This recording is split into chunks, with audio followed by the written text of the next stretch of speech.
Honorable members, today's sitting marks the end of this ordinary session. Thus, the fourth ordinary session of the Assembly in the 2023 legislative year, often referred to as the longest and busiest session of the Assembly. This was precisely a 6-week ordinary session with lots of businesses, prominent among which was the consideration and approval of the estimates of revenue and expenditure of the Republic of the Gambia for the fiscal year 2024 after thorough scrutiny. The session witnessed the tabling of important private members' bills for consideration by this Assembly, including other important motions and reports. Honorable members, as has always been said, the business of the plenary can never be exhausted. We will therefore today start the motion on the adjournment debate to adjourn this ordinary session, sine die. Therefore, I wish to welcome His Excellency, the Vice President, and all honorable ministers here in present to attend this very important sitting of the Assembly, being the adjournment debate. This is a unique sitting of the Assembly at the end of each ordinary session, allowing honorable members the opportunity to discuss and debate on cost-cutting issues, which of course requires the attention of the executive. At the appropriate time of the debate, I will invite His Excellency, the Vice President, and honorable ministers to also participate in the debate and respond to issues raised regarding their portfolios. Honorable members, the adjournment of this session is a moment of reflection and anticipation as we temporarily suspend our legislative proceedings. As the Honorable Speaker, it is both an honor and a duty to offer a few words as we mark the conclusion of our ordinary session. Our parliamentary journey over the course of this session has been marked by spirited debates, diverse viewpoints, and a collective commitment to the betterment of our society. We have grappled with complex issues, navigated the ebbs and flows of politics, and made decisions that would impact the lives of our constituents for years to come. It is a testament to the strength of our democracy that we can come together from various walks of life, representing different constituencies and ideologies, to engage in this noble endeavor. Honorable members, during this session, we have sought to address the pressing concerns of our time, from economic challenges to environmental crises, from social justice issues to the safeguarding of our liberties.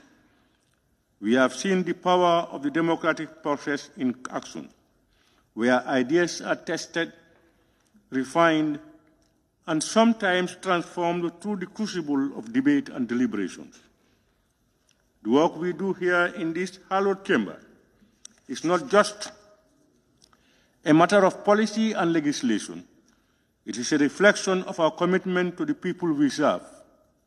It's about improving their lives, enhancing their opportunities, and safeguarding their rights. It's about striving for a more just and equitable society. As we adjourn this session, let us take a moment to express our gratitude to the dedicated public servants of this institution who work tirelessly behind the scenes to make our legislative process possible.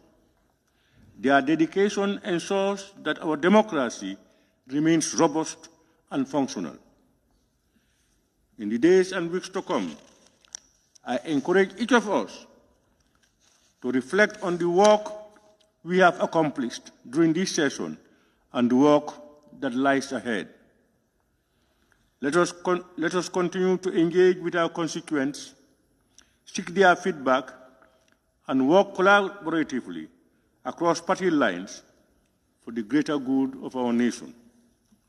I therefore want to express my appreciation for your commitment, passion, and dedication to the service of our country. As we adjourn, let us carry forward the lessons learned, the bonds forged, and the spirit of cooperation that defines our democratic institution. Together, we can build a brighter future for all. Consequently, honorable members, we will sit to finish the adjournment debate today. The Office of the Clerk shall provide the necessary meals to enable us to finish today. My colleague, the people from LRR East, that's Jara, you provided food. I thank you, honorable members. I now invite the clerk to continue and proceed. Correction and approval of records of votes and proceedings of the National Assembly sitting of Wednesday, 28th December 2023. Honorable members, the record of votes and proceedings of Wednesday, 28th September 2023 is before us for correction and approval. Can any honorable member please move a motion for the correction and approval of the said record of votes and proceedings?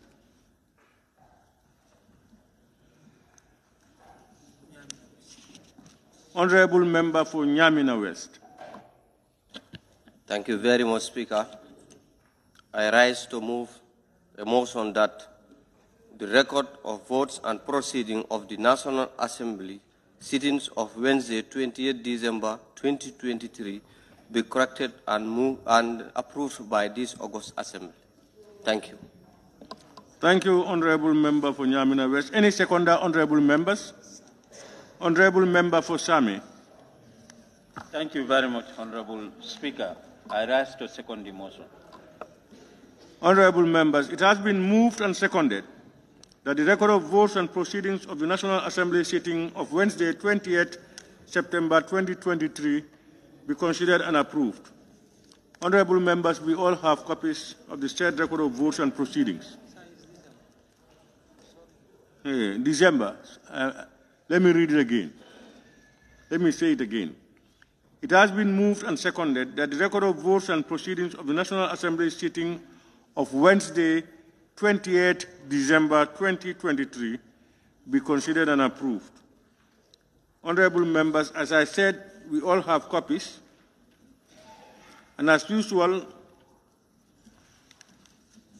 we look through it page by page, followed by your comments and observations, beginning with page 1.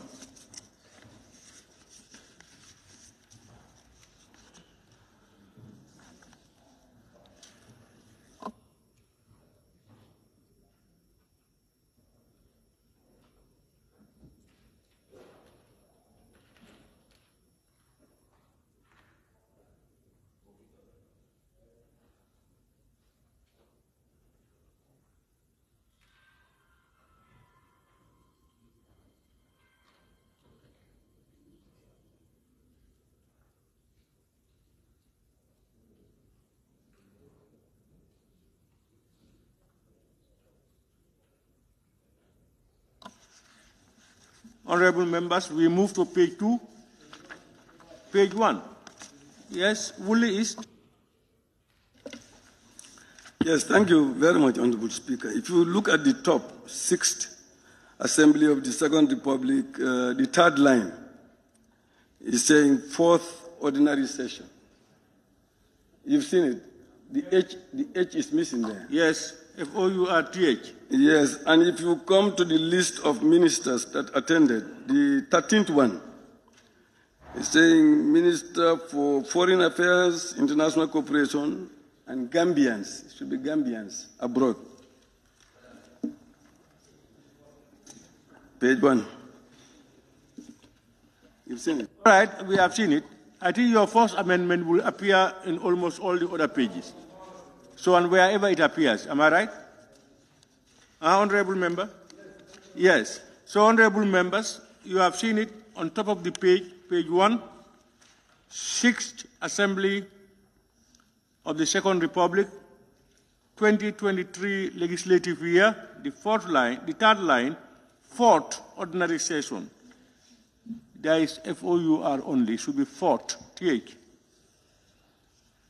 And again, number 3, questions for oral answers, where the ministers are listed. Number 13, Minister for Foreign Affairs, International Cooperation, and Gambians, S, abroad.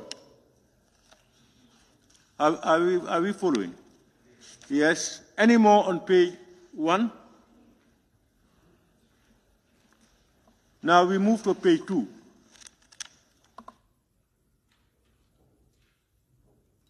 Honorable Member for Upper Salum. Yes, thank you, Honorable Speaker. On page 2, number 19, Honorable Al-Hajimbo, on the people that are present, I was absent with permission. So my name needs to be moved from the present to the absent with permission.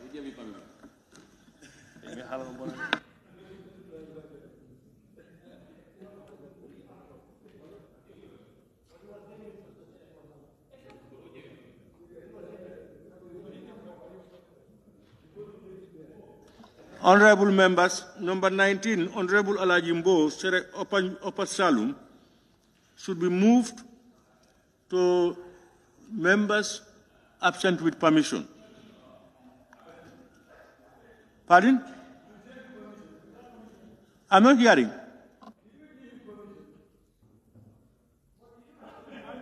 I'm the one saying with permission. I would have said without permission if he had said so.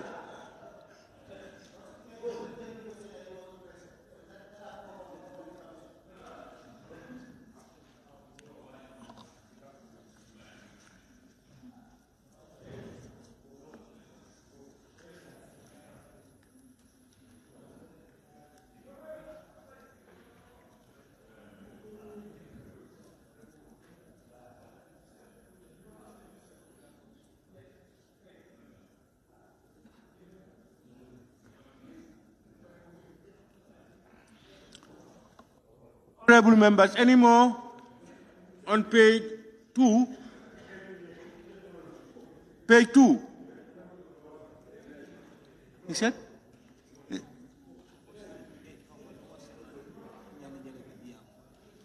Lower Salum, are you saying something?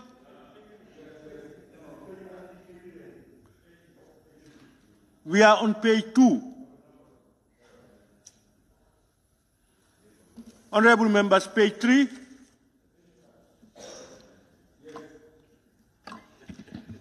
Page 3, yes, Honorable Speaker. Yes, Honorable Member for Lower Salum. Yes, the following members who were absent with permission. Page number 57, Honorable Amadou Camara was absent. Honorable Amadou Camara was? Huh? Permission, yes. He said what? Honorable, can you remove your mask and let's hear you, please? Yes, the member for Nyanija, Honorable Amadou Camara, was absent without permissions because I know. Honorable, how are you the one who gives permission? No, but I know that he doesn't take any permissions because I know what mission he went for. Because he wanted to come back after 2. Then it was late, then we tried to adjourn, then he decided to stay. I know him very well. Unless you want to back him then. Honorable, whatever you know, I know it better.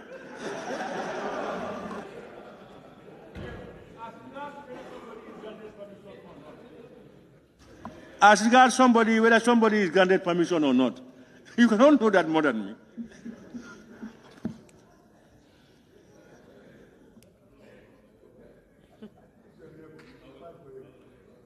Honorable members, anything on page 3? Yes.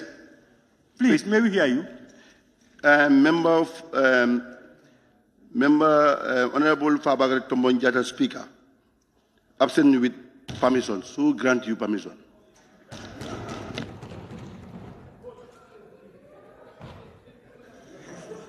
Honorable, sometimes it looks like you don't read your standing orders or you have not been to school. It's sometimes worrying.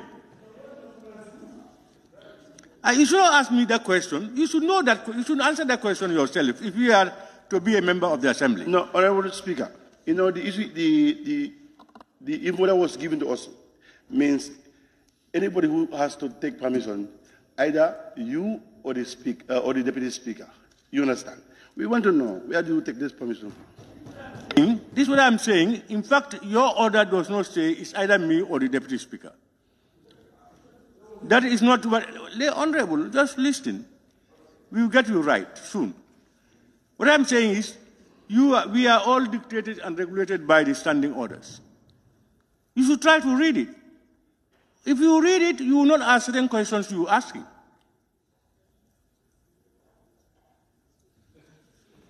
Honorable members, page 4.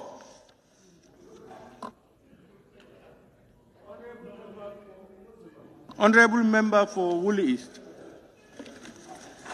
Yes, thank you very much, Honorable Speaker. If you go to page 4.2,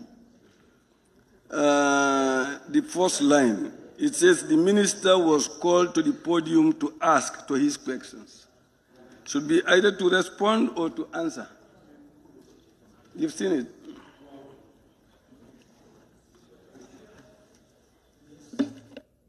His questions. I think it's to what? To answer or to respond to his questions. But which one are you using? Respond. Is respond if you're favorable?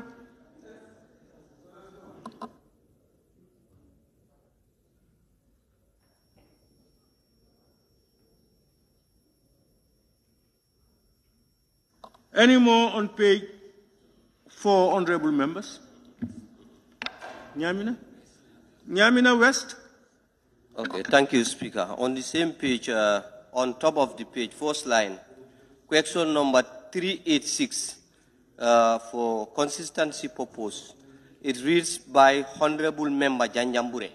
So the 4 is missing. It should read by Honorable Member for Janjambure. And anywhere it appears. Thank you. Honorable members, have you seen it? I think it is for all the questions number 3, 86, 87, and 88. Honorable member for FOR for Janjambure, for Fonyi Bondali, for all Yundum. For all Yundum is okay.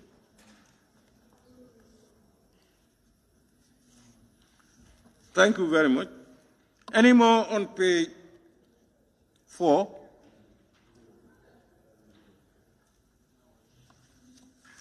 Honorable members, we now move to page 5. Honorable member for Woolly East. Yes, thank you. Just little English there. Question number 400, second line, where you have on, can be put in there, in the seat, in his seat, not on his seat. Huh? Let's put in there. You see, seat. Sorry, question number 400 by the Honorable Member for Latrikunda Sabiji. The Honorable Member was not on his seat and did not grant. He said, was not in his seat. You want?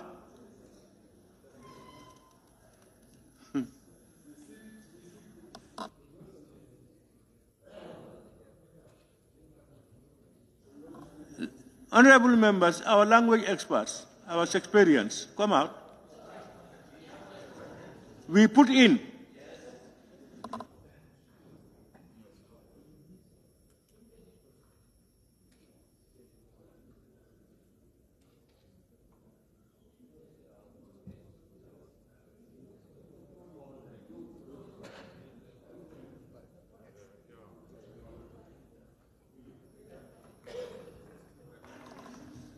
All right, honorable members, we now move to page 6.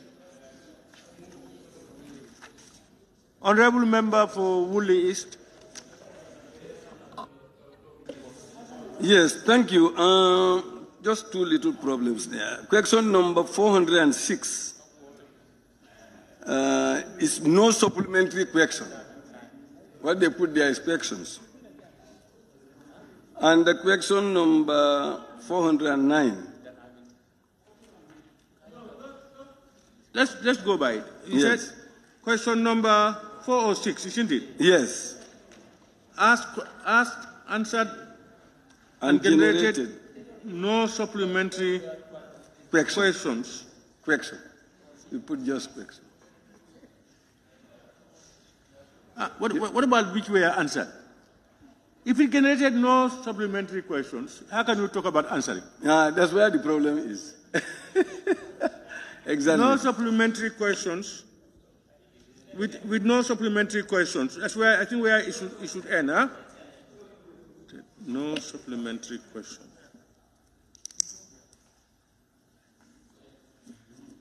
Yes, Honorable, can you proceed? Yes, and question number 409. Answered and generated, there is 7, there is also 5. Which is which? We have to verify that. Is it 5 or 7? 7, 5. That one. Yes. Huh? See.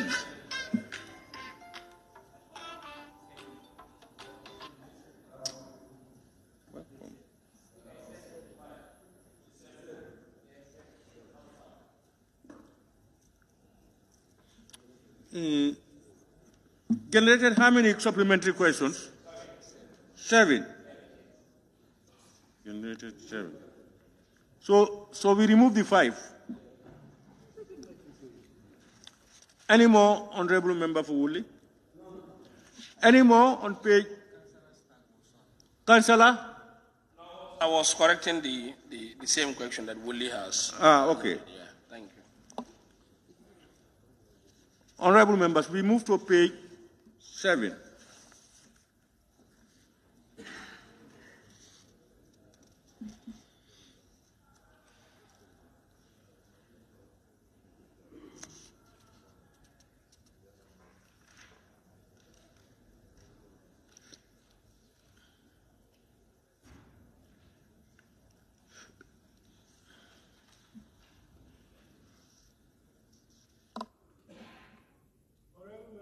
Members, we now move to page 8.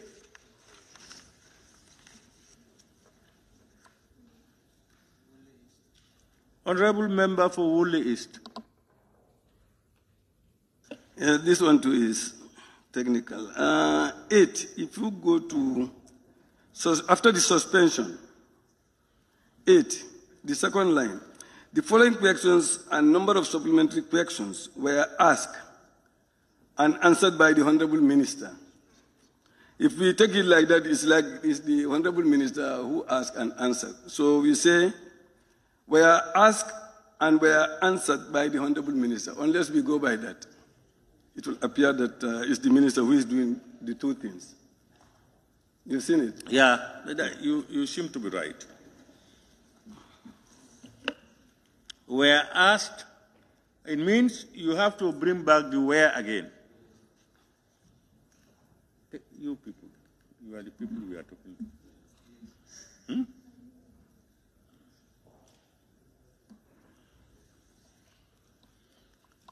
Any more questions on page 8?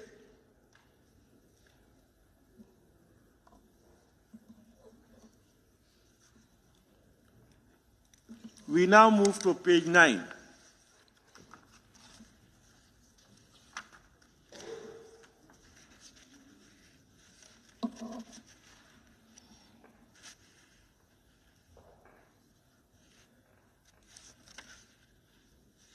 All right, honorable members, page 10 now.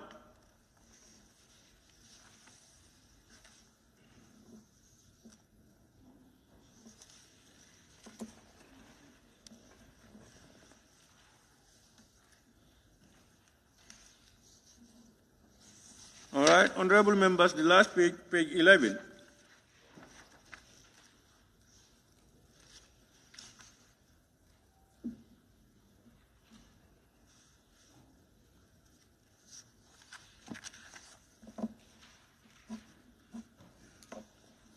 Thank you very much. It has been moved and seconded that the record of votes and proceedings of the National Assembly sitting of Wednesday, 28 December 2023 be approved with amendments. Those in favor, please say aye. Those not in favor, please say no. The ayes have it.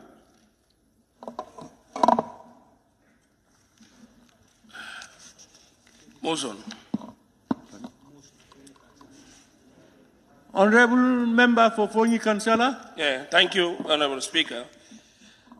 Honorable Speaker, in accordance with Order 53E and 68.2 of the Standing Orders, I rise to move that the bill entitled Rent Amendment Bill 2023 be committed to the Joint Committee on Human Rights and Constitutional Matters and Select Committee on Regional Government and Lands, Ombudsman, and IEC. Thank you.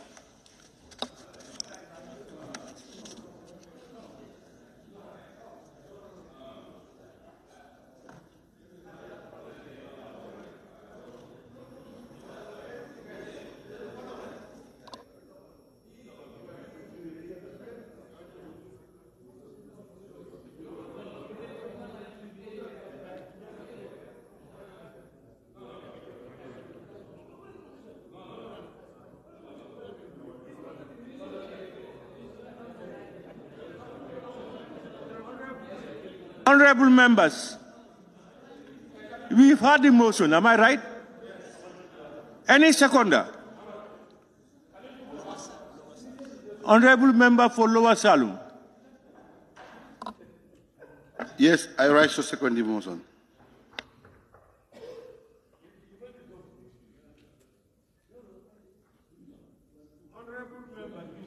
Moved and seconded. Those in favor, please say aye. Not in favor, please say no. The ayes have it.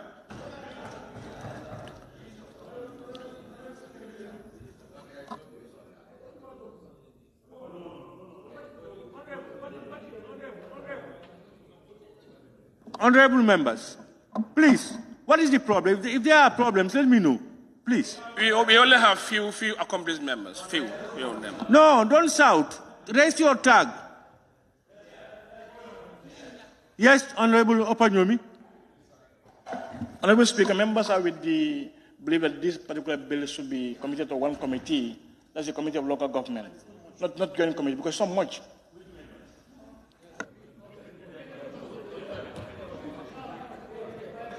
Honorable. That's the reason why, Honorable Speaker, we are calling for division. Honorable.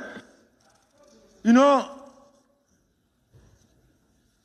this rent, where does it fall? It's on the judiciary. It has been moved from local government to judiciary. So what he is saying is, let's have the local government and the constitutional matters look at it.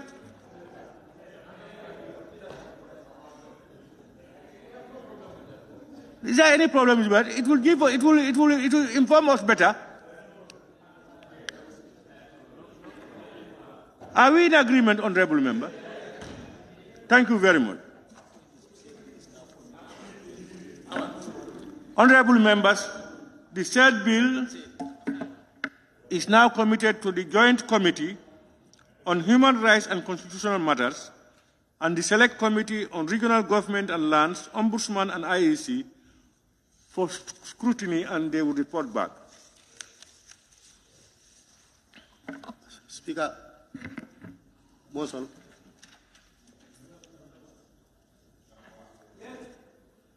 Honorable member for Basse. Thank you, Honorable Speaker.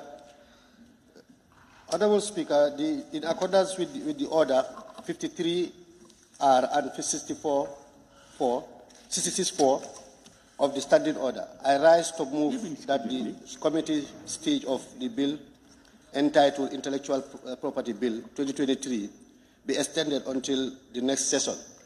As you know, we have gone far, and the stakeholders were consulted.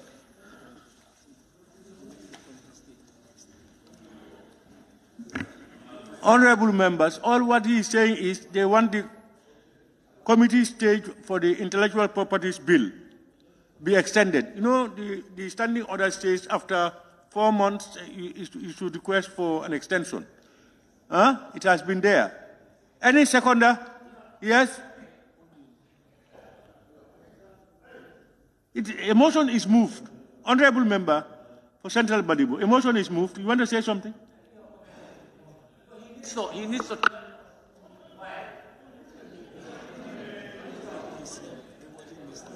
Honorable, but he said it.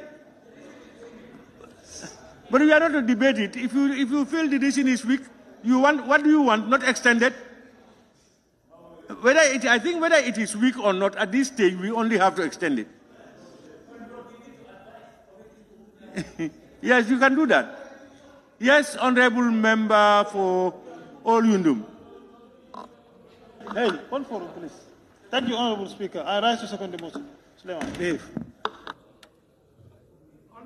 Honorable members, it has been moved and seconded that the committee stage of the bill entitled the Intellectual Property Bill 2023 be extended until next session. Those in favor, please say aye. Not in favor, please say no. The ayes have it. The committee stage of the bill is hereby extended until next session. No more motions?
Honorable members, the clerk, can we proceed, please?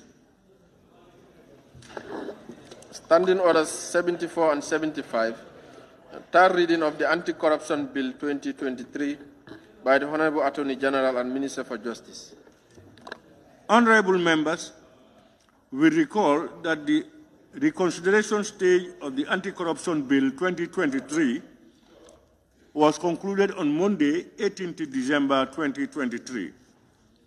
Accordingly, today is appointed for the third reading in accordance with Order 75 of the Standing Orders. In this circumstance, I will now invite the Honorable Attorney General and Minister for Justice to move a motion for the third reading of the bill entitled Anti-Corruption Bill 2023.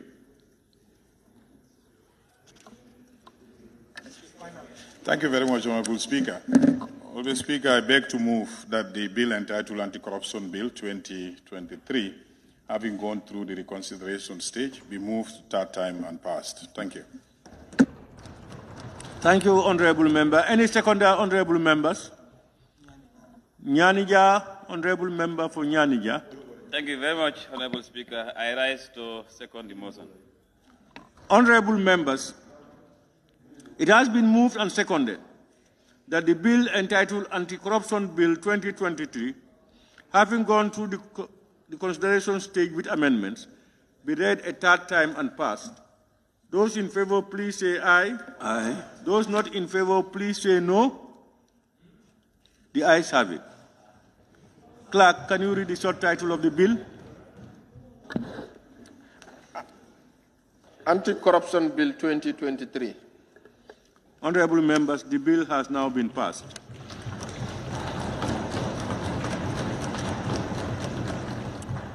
Thank you.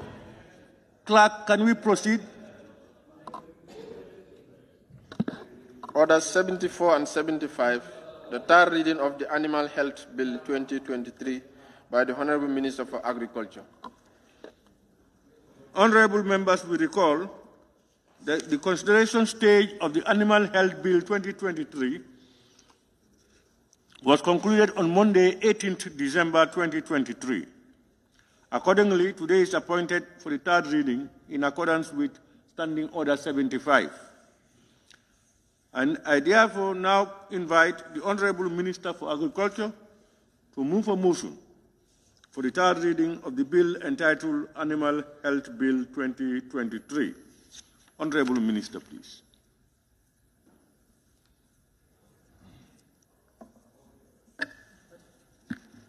Thank you, Honorable Speaker. I beg to move the motion that the bill entitled the Animal Health Bill, having been read here 3 times, be passed by this August Assembly. Thank you. Honorable members, any seconder? Woolley East. Thank you very much, Honorable Speaker. I rise to second the motion. Thank you. Honorable members, it has been moved and seconded that the bill entitled Animal Health Bill 2023, having gone through the consideration stage with amendments, be read a third time and passed. Those in favor, please say aye. Those not in favor, please say no. The ayes have it. Clerk, can you read the short title of the bill? Animal Health Bill 2023. Honorable members, the bill has now been passed.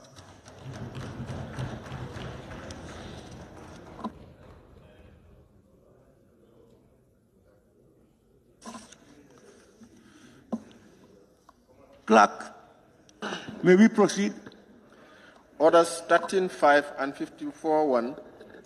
Motion on the adjournment debate. Be it resolved that this August Assembly do stand adjourned, signed, die by the Honorable Majority Leader and Member for Kantora. Honorable members, in accordance with the provisions of Order 13.5 and 54.1 of this,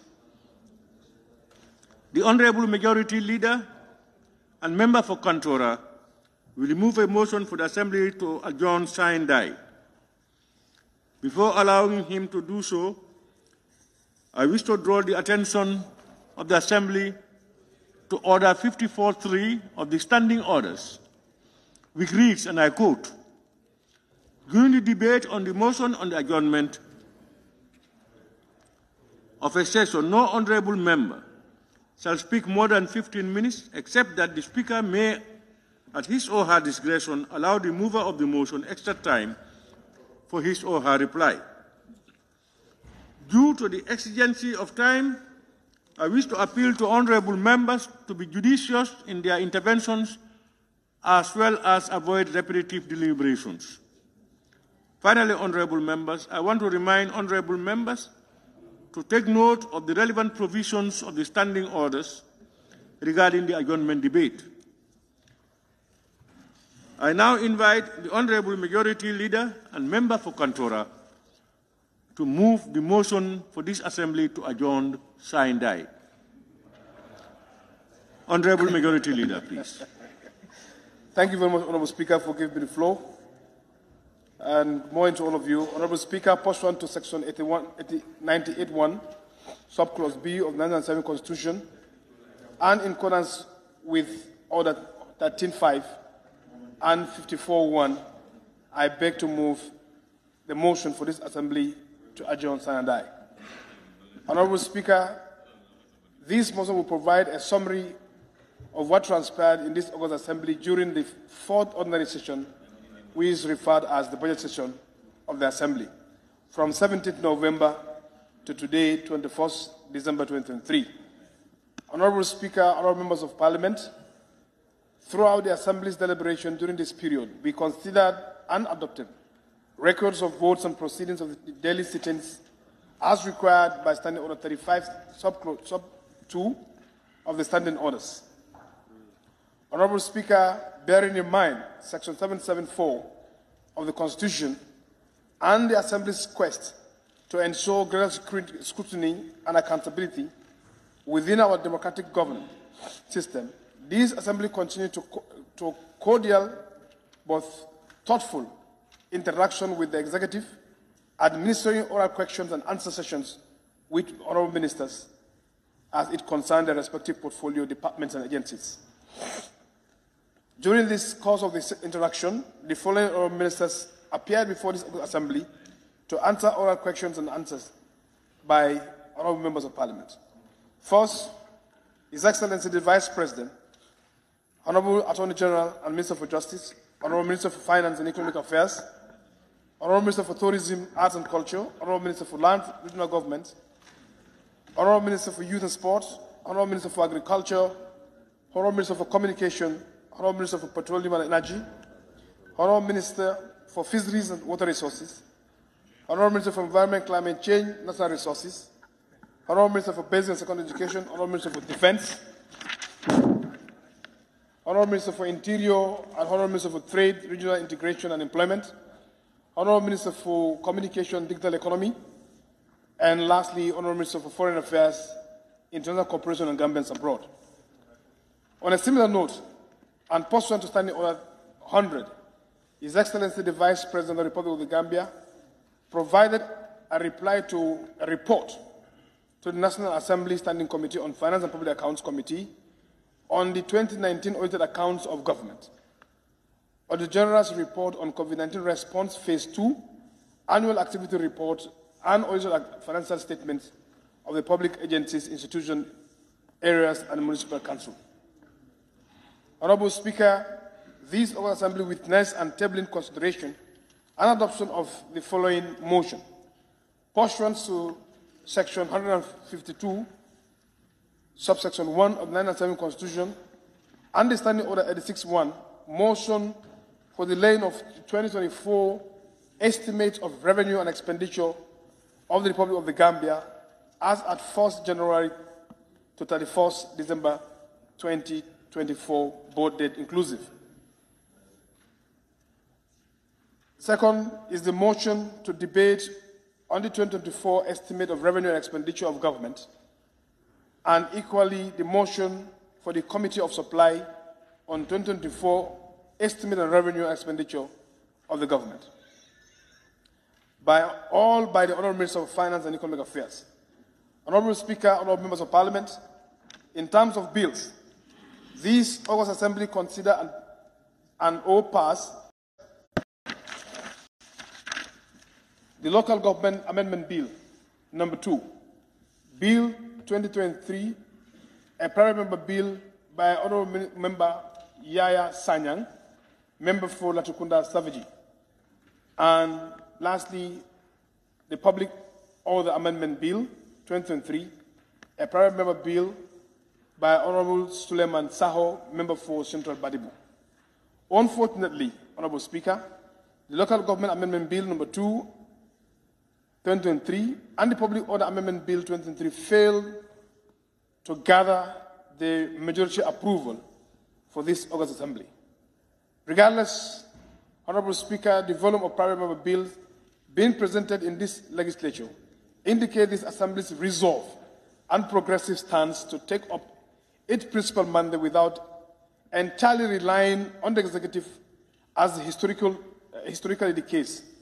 I therefore wish to commend the honourable members of Parliament who assumed the daunting task of introducing the bills, and of course the Office of the Clerk for facilitating the entire process required to introduce these bills.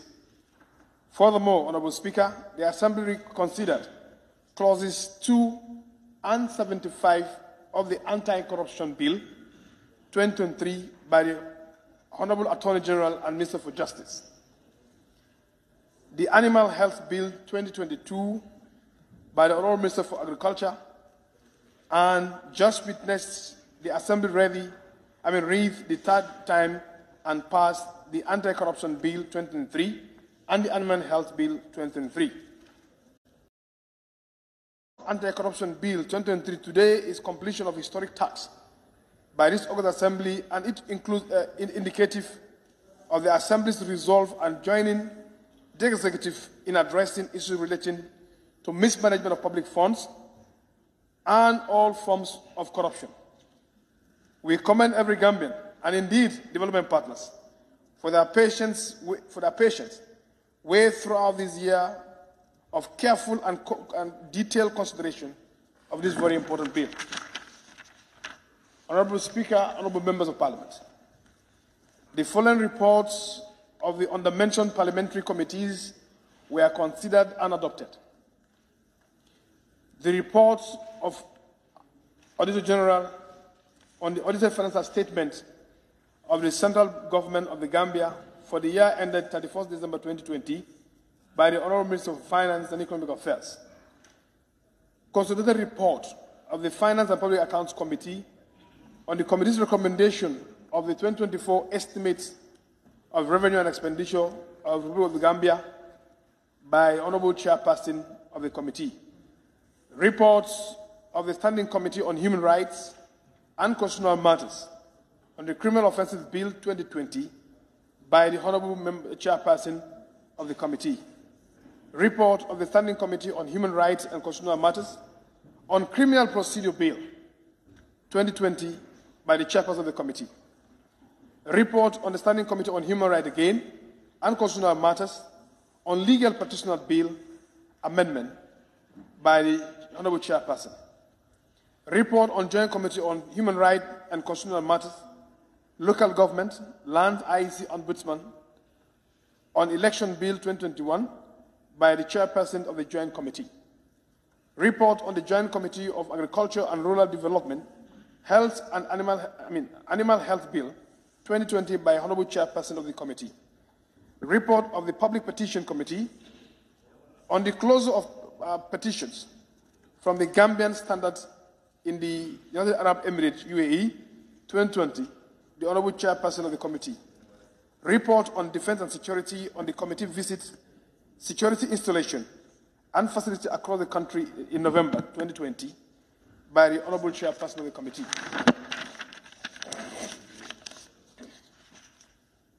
Finally, Honourable Speaker, this August Assembly is here to commence the motion on adjournment debates to adjourn sign and die. The trust and confidence bestowed upon this Assembly by the citizens, along with their corresponding expectations, are well within the notice of this esteemed Parliament. Therefore, I would like to take this opportunity on behalf of both sides of the Assembly to reassure citizens of our unwavering commitment of this August Assembly body to diligently serve the supreme interests of this nation without fear or favour, affection or ill will or any of its kind. Honourable Speaker and members of Parliament, collectively, we as representatives can overcome the economic, security and other social challenges facing our nation in democratic dispensation. We are in a democracy, and differences in opinion, ideas and wishes are inevitable. That is what ensures accountability in our governance process, and this Parliament and government must in all instances remain committed at all democratic values and principles, most especially those enshrined in our Constitution. It is only in this way that we cannot continue to progress, live in peace and harmony, and achieve the prosperity that we all collectively desire as people of a nation. Honourable Speaker, while I thank my fellow honourable members for their foresight and dedication to duty during this session, I must, like in the previous session, challenge all of us individually and collectively as an assembly to reflect on the needs from stronger commitment and dedication to the principal functions of this legislature. We must remind ourselves that it is worth nothing the diverse and sometimes cumbersome engagement members are faced with. We cannot negate our cause function, especially as it relates to attending sittings.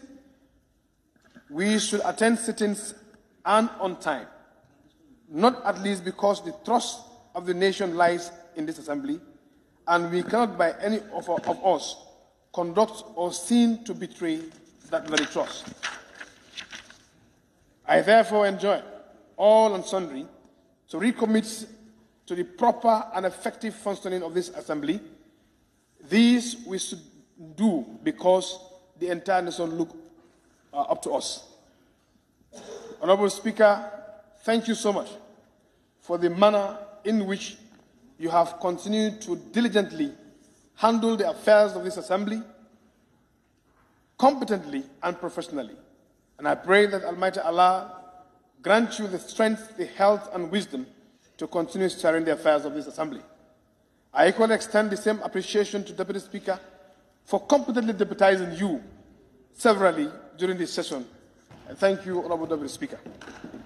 Honorable Speaker, members of Parliament, I would also like to thank and appreciate, of course, the Office of the Clerk and the National Assembly Service, his deputies, and the entire staff of the National Assembly Service for all the support and services rendered to honourable members during this session.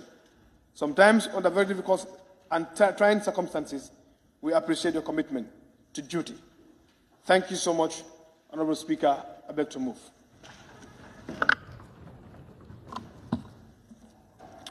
Thank you very much, Honourable Majority Leader and Member for Kantora.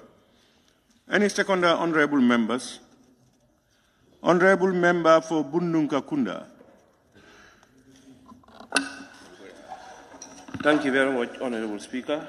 I rise to second the motion, and equally, according to Standing Order 53K and 61-2,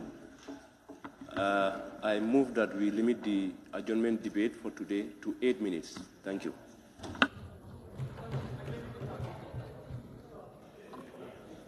Honourable members, a motion is moved that we limit the adjournment debate time to 8 minutes. Any seconder? No, Honourable Speaker. Yeah. He cannot put on a motion. No.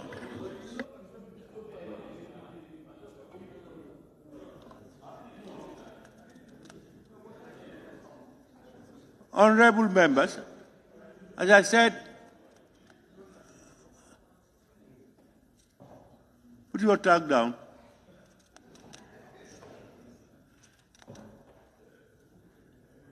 The Honourable Majority Leader moved a motion for the session to adjourn Sine-Dai, and is seconded by the Honourable Member for Bundung-Kakunda.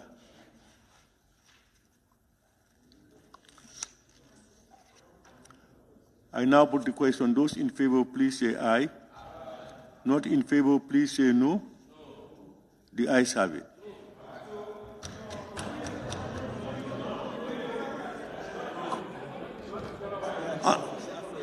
Honourable Member who said no, why are you saying no? Honourable Member, I said. No, I know. No, you confused. No. Honourable, please sit down. Yes. You confused yourself. I said the Honourable Majority Leader moved a motion for the Assembly to adjourn Sine-Dai, and is seconded by the Honourable Member for Bundung-Kakunda. I said it very clear. And I put the question. What is the confusion? You confused yourself indeed. So the honourable members, once again, those in favor, please say aye. Those not in favor, please say no. The ayes have it. Now, the honourable member for Bundung-Kakunda. Are you still with your motion? Yes, please. Can you move it now? Thank you. According to Standing Order 53K and 61-2, I move that we limit the debate to 8 minutes, please. Thank you.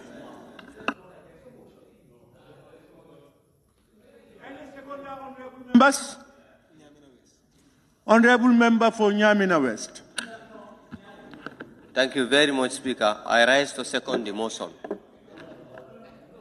Members, it has been moved and seconded that the time for the adjournment debate be limited to 8 minutes maximum. Those in favor, please say aye. Those not in favor, please say no. No.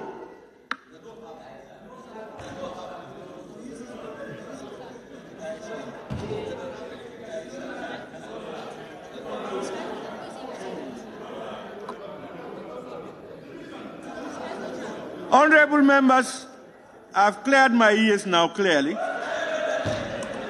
Those in favor, please say aye.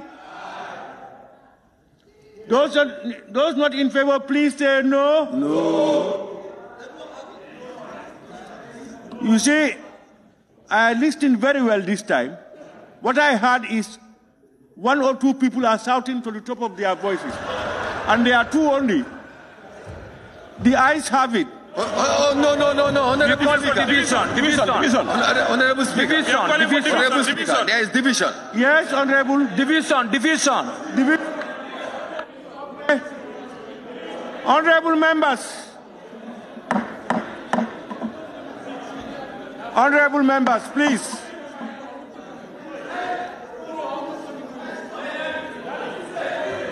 Honorable member for Kiang West. Honorable member for Kiang West, you are in Parliament. You heard the Badibunga saying mono. I hope you have not drunk more than enough. Honorable members, Honorable member for Central Badibu, you said you raised your tag. Revision.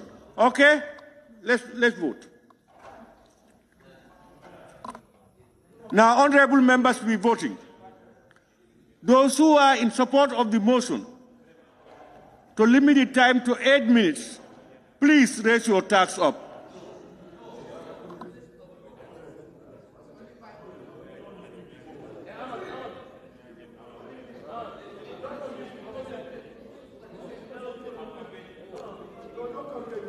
Members, please raise your tags for the table clerk to see you.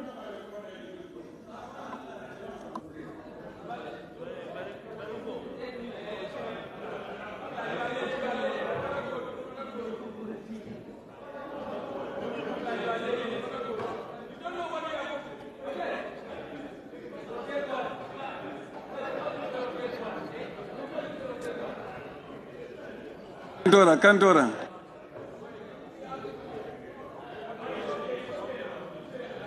All right. Now, those against the motion, please raise your tags.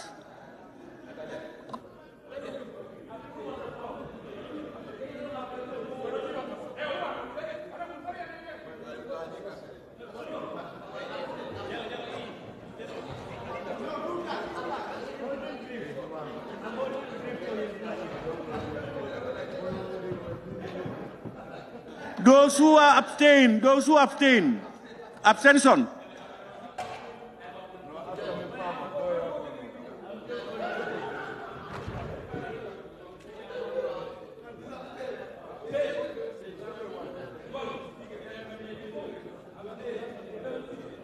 Abstention. Have you got it?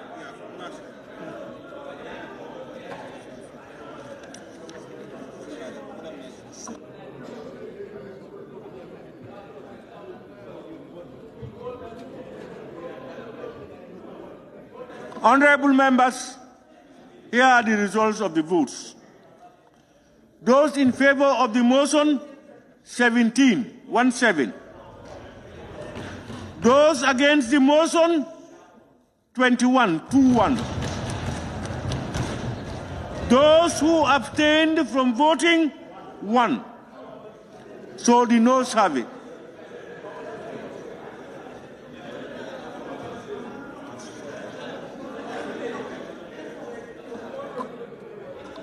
Honorable member for Bunduwakunda, do you want to continue with your debate or you want to wait? Yes, can you continue with your debate? Thank you very much, Honorable Speaker, for giving me the floor. First of all, I want to thank my colleague honorable members for their commitment from the starting of this session to date, and all our potential partners and stakeholders, as the ministries and agencies who were with us today since the end of this session. Basically, what I just want to say, I must have to thank my people, that is the people of Bundu, who brought me here, but equally, as a representative of the people of Bundu, there are so many projects that we are currently having in Bundu, and one of the projects is the Bundung Road project, which definitely I want to commend.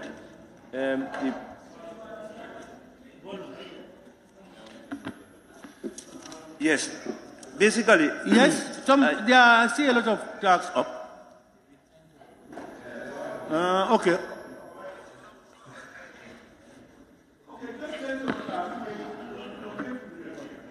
Continue, please.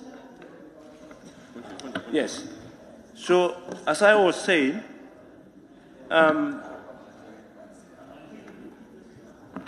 as the representative of the people of Bundu, I know we have so many issues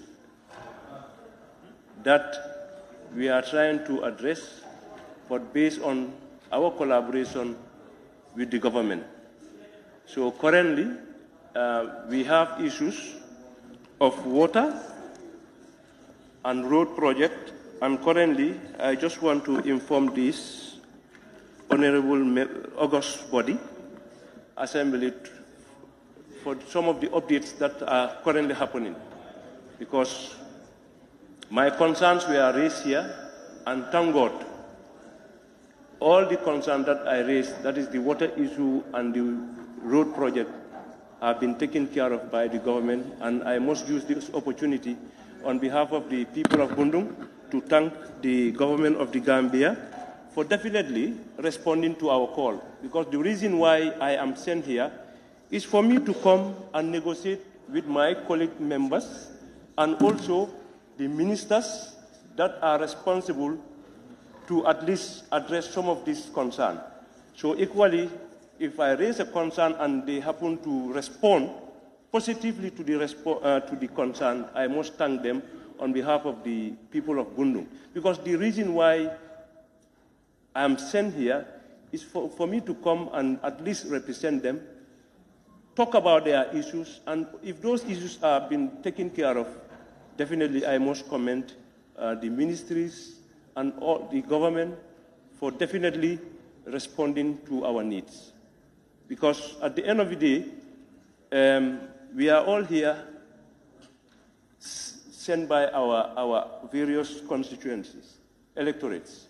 So for that being the case, I always want to collaborate and partner with all National Assembly members here and all potential stakeholders in the government machinery to ensure that I give development to my people. So equally, there are certain projects also that are going on in Bundu, that is the Mboyo field, which has been given to the people of the community of Serekunda, Bundung, and Bakote.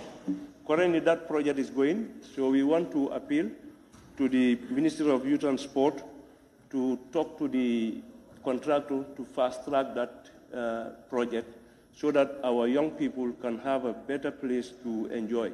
Because actually, in fact, it has really affected our this year Nawetan season, because they were using football, Serekunda school football ground, and during the process, school, normally students are normally in class and they keep disturbing them. So I want to use the Select Committee on Youth and Sport to at least also try to work with the ministry so that at least you can, because As I said, I am just here to collaborate to achieve what I want for my people. That's my goal. So for that being the case, and I'm always willing to do that. So for that being the case, I also want to discuss about the relationship between the local council and the central government.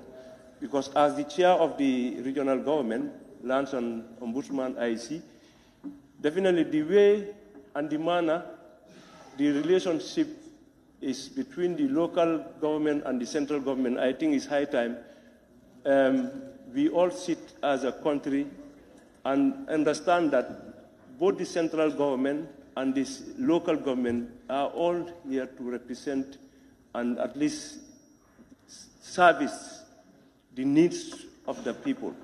So for that being the case, this is something that I think we all know, because in most of the area councils, there are issues, administrative issues, okay, according to corruption issues or whatever, but we must have to respect the rule of law equally. And the local government, the area councils, equally, they also need to be ready to collaborate with the central government so that at least we can all work together to achieve our common goal. Because it's not nice the way and the manner how the area councils and the central government are going. If I say central government, that is the ministry, though each has a responsibility at your level, but equally they should be partners and see each other eye to eye. So equally, we want to use the opportunity on behalf of my committee to also appeal to the Ministry of Regional Government for them to fast track. If I say fast track, I know the process is going on to fast track the Local Government Act so that some of the issues that area councils are crying or councillors are crying, at least it can be captured so that at least it can, at least be a standard wherein at least it will, So for that being the case, I just want to give this update and I thank you for your kind attention. Thank you.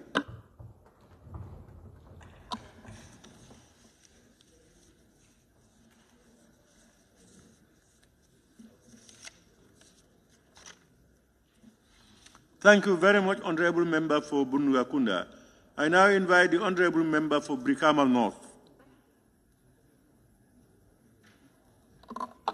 Thank you very much, Honorable Speaker. Honorable Speaker, I want to seize the opportunity to thank the Majority Leader for reading the motion. Sorry, Honorable Minority. Yes. I was reading Brikama South, I said Brikama North. But do you want to continue? No, I just want to know whether... Pardon? If you want to continue minority, you wait, Okay. All right. Sorry, it should be Brikama South, not Brikama North. Brikama South, please.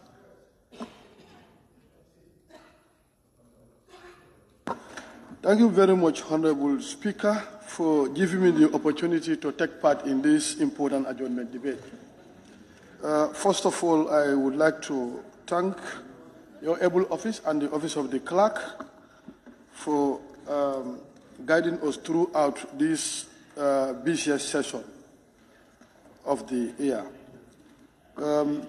Honorable Speaker, first I would like to still remind the government, particularly in respect to our borders.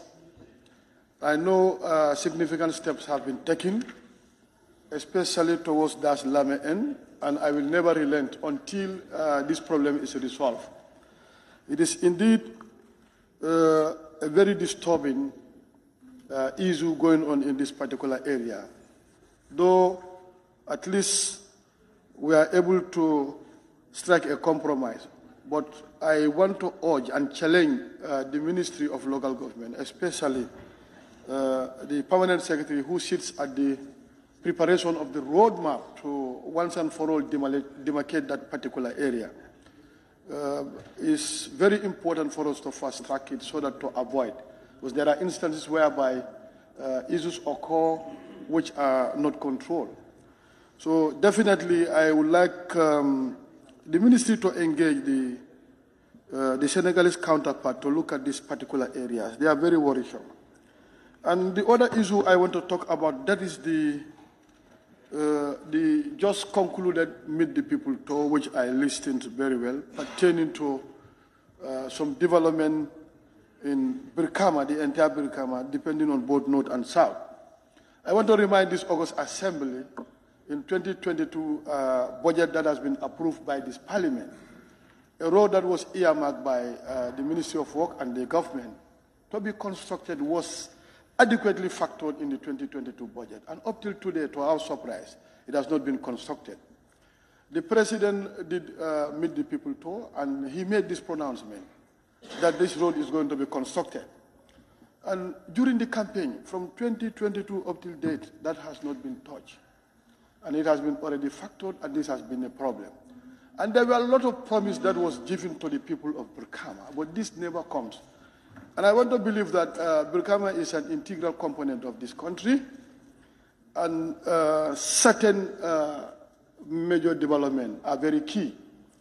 And when you come to even the institution of the government, Brikama is no small area. We have the size, we have the population, together with our region, West Coast. So we believe we constitute an integral component. Promises were made, and I still want to remind, the issue of restoration of the street lighting, the issue of the hospitals. Even though we have struck a compromise to remove the issue of Wi-Fi and CCTV camera, but we want to have this street lighting in our tradition. It's very key. And up till today, if you go to Brikama at night, it's a problem. Now people are even compelled to go in for solar street lighting by communities mobilizing funds for themselves. So there is something else that we have to look at it. The issue of the hospital. I think Brikama was the first community to be promised with an out-of-state hospital. And still this is a major problem. For 7 years now, this has been continuously going on. And we want to be surprised by now by bringing a major development to Brikama. So these road issues, especially an interesting bypass, this starts from Brikama Berawuleng and it passes through Jida up to Tubakuta. I think, in fact, I vividly remember I went with the then minister to look at the area. The design were out and we were promised this is going to be constructed. And up till today, they aren't. And these are issues that we have to factor. From there also, I want to talk about the issue of relocation of the military range. Though major activities have been stopped, but please, the place is still occupied by the military and is creating a lot of problems. And I still want to urge the government to fast-track the issue of relocation. And by doing so, if it can be done in this fiscal year, we are really going to appreciate that. Honorable Speaker, I also want to talk about the issue of the current exercise, the road expansion to make it motorable and visible. I think this is a very important activity which every citizen of this country would really appreciate. But in some instances and some areas, the manner in which it is done is going in an extreme, is going out of hand, and we have to look at it. How do we resolve this problem? Especially when you come to Brikama. There are areas that are completely offshore areas. But these people goes in, and you can imagine the amount of destruction that are done in these areas. And I know no amount of expansion can make those areas to be motorable. And these are areas whereby innocent people, ordinary people of this country, use those areas to earn their daily survival. But if you go up to a certain extent, only in the name of road expansion, I think destroying people's means of survival could be very serious. And we have to look at these things. Sometimes you may have a good intention, But the people that are implementing these things can be extremists, and we have to look at that one. How do we adequately work on this issue and make sure that these are resolved? And from there also, I would look at the stalemate, particularly 𝒂𝒂𝒏 Area Council and the government. People are there going for the third month, they are not paid. And as a government, I think the local government and central government are two sides of the same coin, completely inseparable. And I think this stalemate should not make people suffer going for months without their salaries. The government needs immediate attention to make sure that this is resolved. I think I will definitely appeal to the government to look at it, how do we resolve these people, not to punish people for the sake of punishment. Honorable Speaker, going forward, I will also want to look at the just concluded budget that has been passed. There is a lot of pressure point, and I'm very much worried about the realistic nature of this budget, particularly the tax revenue component that has been jumped by $6 billion. We want if the finance minister can make an explanation. What are the indicators that this is going to be attainable? So we need to know those things. Because one thing we fail to understand, the bilateral is done based on these figures that form an integral component of the budgets. The ceilings were made based on this. The bilateral is done based on this. MDA's budget line were approved based on this. So if they are not realistic, how do you expect them to implement? And I'm really very much worried, especially the timing, the disbursement aspect on monthly basis. Ministries also have their plan. Sometimes they have their own activity plan from January to December. What do they want to do? So in January, I need about 1 million or 2 million to implement a specific project. You go to the Ministry of Finance, they're only giving you 80,000. And these are problems. And they really affect the MDAs in terms of implementation to achieve the desired development they intend to bring to the people. So we have to work on this and look at it, because these are very serious issues. Budget bilateral is done in this dimension, and we have to look at it. How do we make sure that they are realistic and they are attainable? And the other issue, I need an explanation. 2023 fiscal year, if you look at the PE, the personal emolument, it's about 6.10 billion. But this has been increased in 2024 by 1.34 billion. It's 7.43 billion. This is very, very serious. And we want to know, how many people are we going to employ? How many people are going to benefit? About 1.34 billion. This is a huge amount. We need an explanation to this. If the PE has been increased by this amount, we have to know how many Gambians are we going to recruit to be part of the workforce in order to get these benefits. So these are issues, because there is no significant adjustment when you come to the issue of emolument. But how are we able to make this increment? So we need these very important explanations.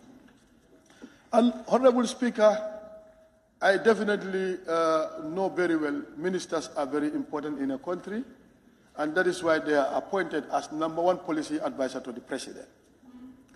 We have some issues when you come to the issue of agriculture. There are a lot of projects. Even if you come to the bilateral, the finance ministry don't even take the agricultural subsector seriously because of these projects.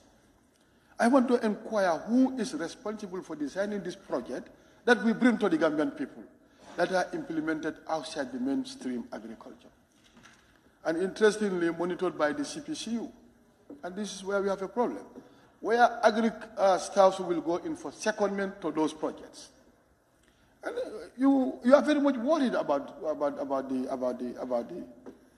the designing of this project, where the project directors can be paid more than the permanent secretaries, can be paid even more than the ministers sometimes.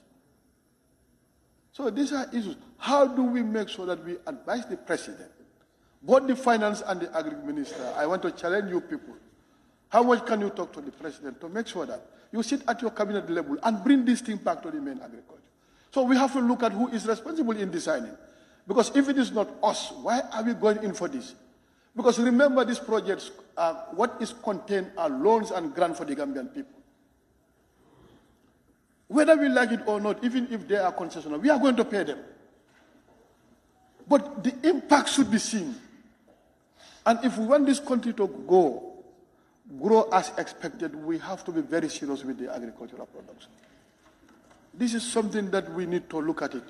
Whereby, you look at it, only the development component for the 2023 that is coming from JLF component is only $62 million. So we expect the projects to take care. And the control over the project has a problem.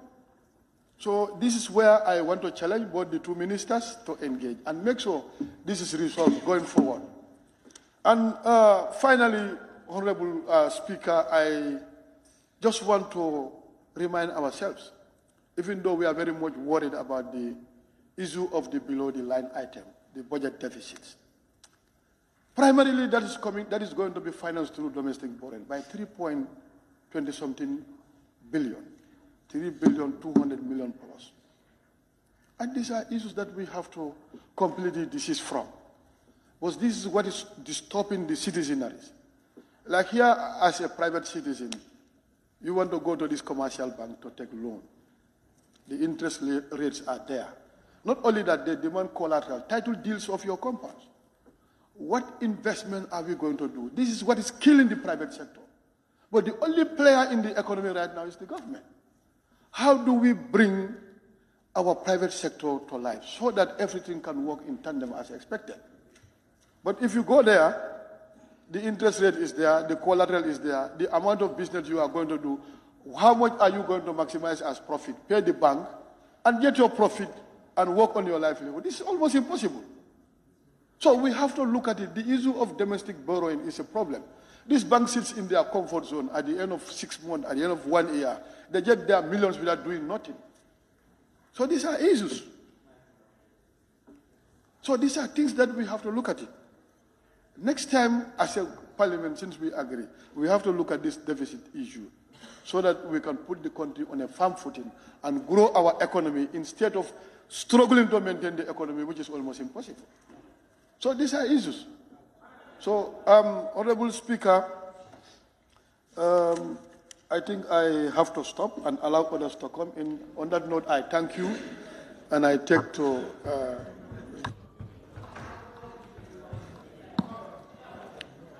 Thank you very much, Honorable Member for Brikama South. I now invite the Honorable Member for Kiang West. Honorable Speaker, thank you very much. I first thank Allah for giving me the strength and my health again to be back in this parliament. Every adjournment debate is a major event for every parliament to renew our commitment to our electorates and our undertakings that we have made to this nation. Honorable Speaker, on today's adjournment debate, it's equally an important event for us. I'm going to quickly start my intervention with Ministry of Youth and Sport. Honorable Speaker,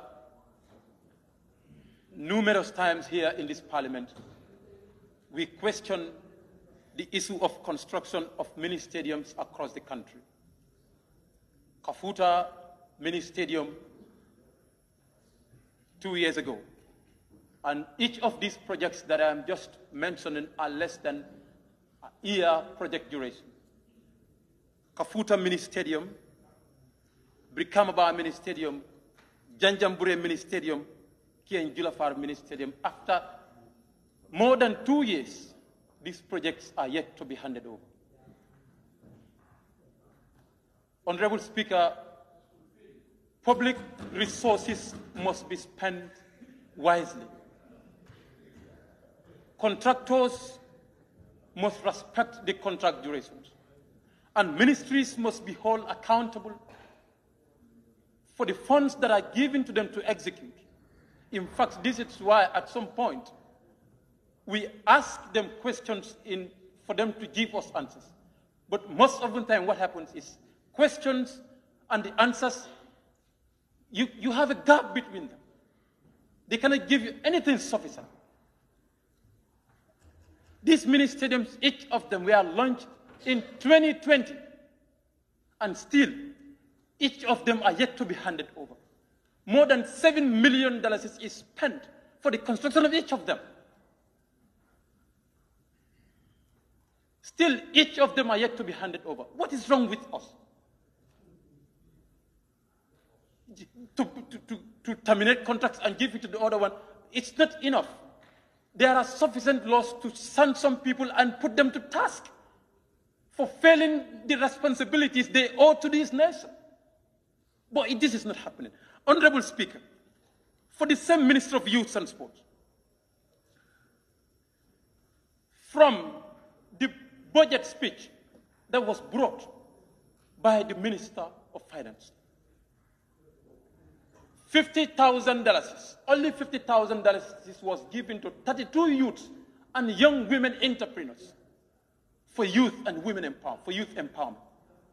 When I talk about this, I could remember during Minister of Finance's response, and he told me, there are so many areas where youths are factored when it comes to education, when it comes to transportation, when it comes to that. But you still give women enterprise fund.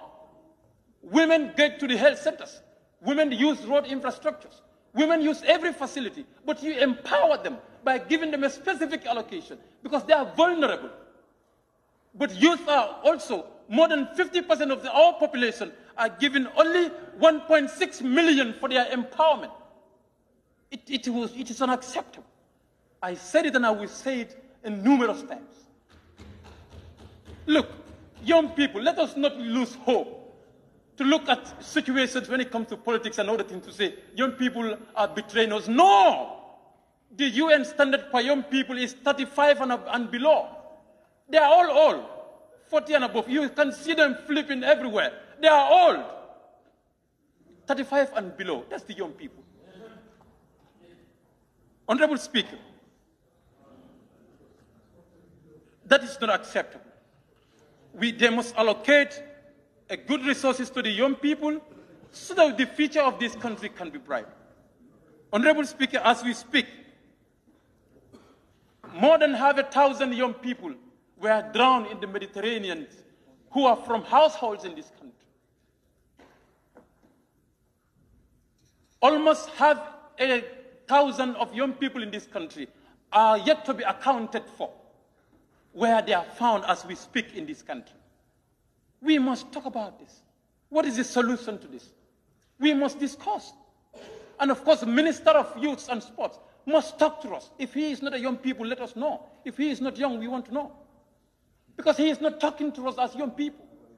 And we believe a young people should be able to talk to us and dialogue with us. This must be communicated to us. Talk to the young people. Let's have a sensitization. All these things that we're talking about are part of the Sustainable Development Goals. Each of these thematic areas have approaches. Sensitizations are they going on? What is the need you're doing? To go and give funds to the returnees when they come back. What do we do before they go? And funds are not sufficient to give to them. Something must be done. And the affairs of the youth must be taken seriously. How many people are venturing into sports? How many football teams do we have in this country? Tell me, count 100 people, 100 of them that build mansions, that employ people from that sport. Tell me, 100 of them. I can tell you, there are young youth entrepreneurs in this country who are employing more than 100 people, different from themselves. Lot of them. Let's venture into entrepreneurship and empower them. We put in a lot of money into sports. What do we gain out of it? Other than Gambia has gone for AFCON. For the first time, we've gone for AFCON, other than the name. And sports is important, brother. Honorable Speaker, these are all important things. But we must not do them to the compromise of the other one. Honorable Speaker, to the Ministry of Fisheries, Honorable Speaker, I've done my research very well, and I've been reliably informed that Minister of Fisheries is about to procure 20 boats, 20 fishing boats. These 20 fishing boats that the ministry is about to procure, the process is going on. Tell us the cost of each boat. We need the cost of each boat. Can the Honorable Ministry, through the Honorable Minister, provide this August Assembly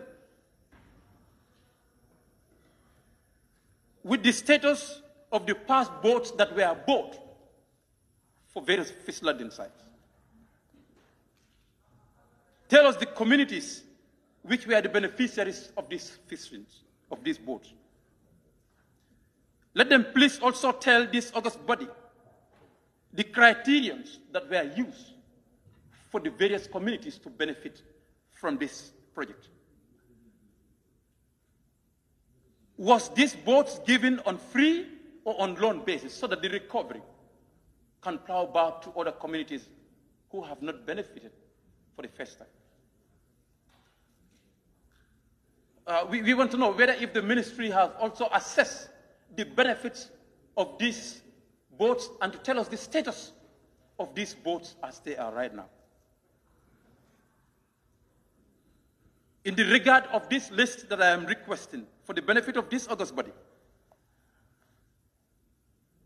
the benefits as well as the beneficiaries communities, so that this august body, during our oversight, can also do our work very well, can assess the benefits of this serious endeavor that our country have undertaken. Honorable Speaker, it is important for this Honorable Assembly to be shared with this august body the specification of procurement of the first boats, the 20 boats whose procurements are in progress. Honorable Speaker, we appropriated 10 million Gambian dollars in 2022 for drilling of boreholes across the country. Still, this is not done. What's going on? It's not done. As at the last quarter of 2023, only 3.6 million is what has been disbursed from Minister of Finance, from a reliable source. Only fine data, only 3.6 million has been disbursed from Minister of Finance. Why so? This must be told to this organization, because we appropriate things for our people. We cannot see our people 58 years after independence are still drinking on open wells or local pumps. It's unacceptable. We must graduate from that. We should be crying of higher education and other things. But we must graduate from our people using local pumps and open wells. Drinking. It's not acceptable. The ministry must tell us how these funds were spent and why they were not disposed, and the little that was disposed, where are the communities they are going into, and what is the status of the implementation and the contract of all these projects that you have awarded to various contractors. Honorable Speaker. Honorable Speaker, point of order. Honorable Majority, I don't know, this is the first time we hear this Grambo. He's disturbing everybody here. But permissible 32.1, 32 subsection 1. No member except the speaker shall interrupt another member while speaking. And that's what exactly he's doing. That is a correct standing order, but I have not seen him doing that. No. In fact, I have not seen it. Honorable Speaker, you are not paying attention. In fact, he is, and he has to withdraw that sound. Sit down. No, you need... Honorable member, please sit down. Please. Honorable, please. Honorable, I do hear a lot of murmurs amongst you. I see some of you even talking to others. I'm seeing all that, but it is not something that goes to distract him, so I don't worry.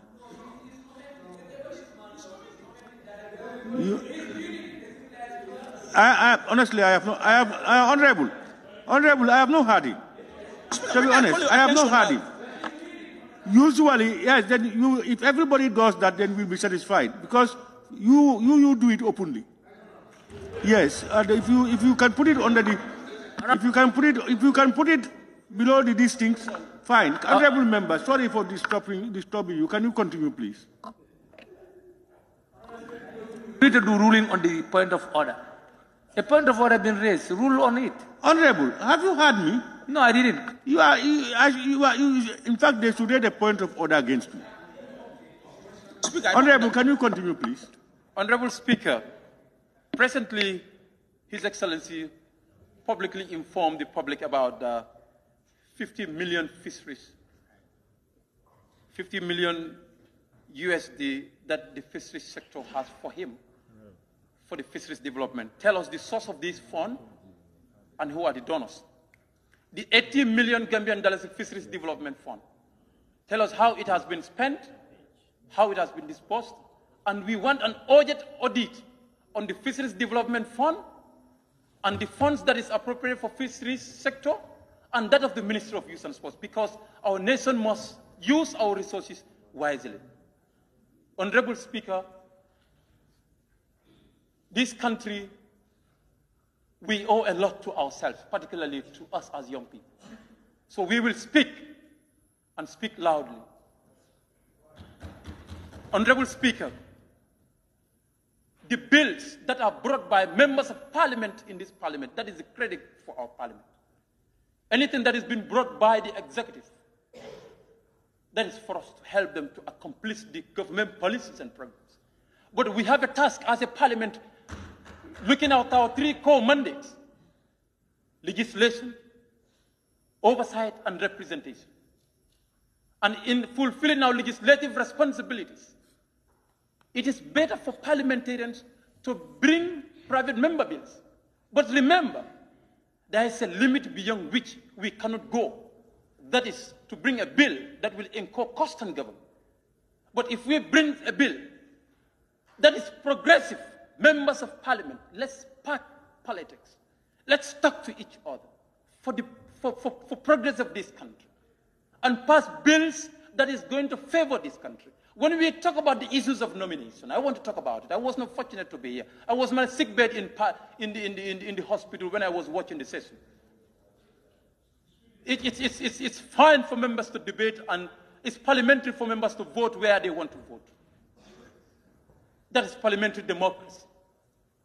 But when we talk about nomination, from all the political parties and from the executive, which nomination is done consultatively with the interest groups? Tell me, with the interest groups. Tell me and give me one correspondent that goes to National Youth Council to tell them, His Excellency wants to nominate a youth. Give us a nominee. Give me one correspondent. Give me one correspondent from Brikamaria Council, from KMC, and from West Coast, from anywhere, and Banjul. That correspondent goes for the nomination of the youth to National Youth Council. Tell me one. To the disabled, tell me one. Never has it been done. So please, when that is, only those interest groups, when they are nominated in that manner, they will be represented in the best manner. But when that comes to this house, but you can also nominate people, they go and sit somewhere, it's like zero. You are somewhere, but you are not counted. Honorable members of parliament, let's support each other for the progress of this country. Let's park away our political cards. Sometimes we debate and politics comes in it. But on a more serious note, my appearance in parliament today is to tell you this information that I've done sufficient research on. And to tell you this, because that's the truth whether you like it or not. Let's support each other for the progress of this country. Let's help members to pass their bills if it is progressive. If they have lacunas, let's try to adjust them. We move on. Honorable Speaker, lastly, I want to definitely thank the Ministry of Works and Infrastructure. But I will implore you to definitely fast-track the geographical construction, and so that we can access it only to the geographical sector.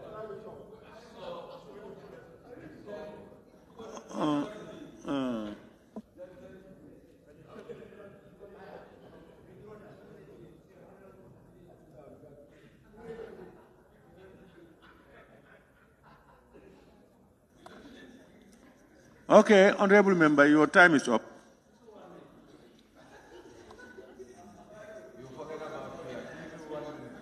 Yes? Yes? Pardon? He was? Honorable member for Latrikunda, what are you saying? Honorable member, you talk without information, and therefore you are bound to make errors. Who told you that? When he stopped, the system stops. If he picks it up again, he goes on. You have them by your side. Ask them before you make statements. Honorable member, please, 30 seconds to wind up. 30 seconds.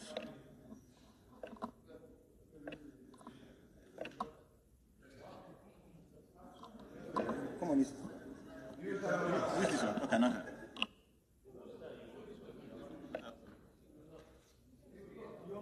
Okay? You see, your mic doesn't want you to talk again. I just, please.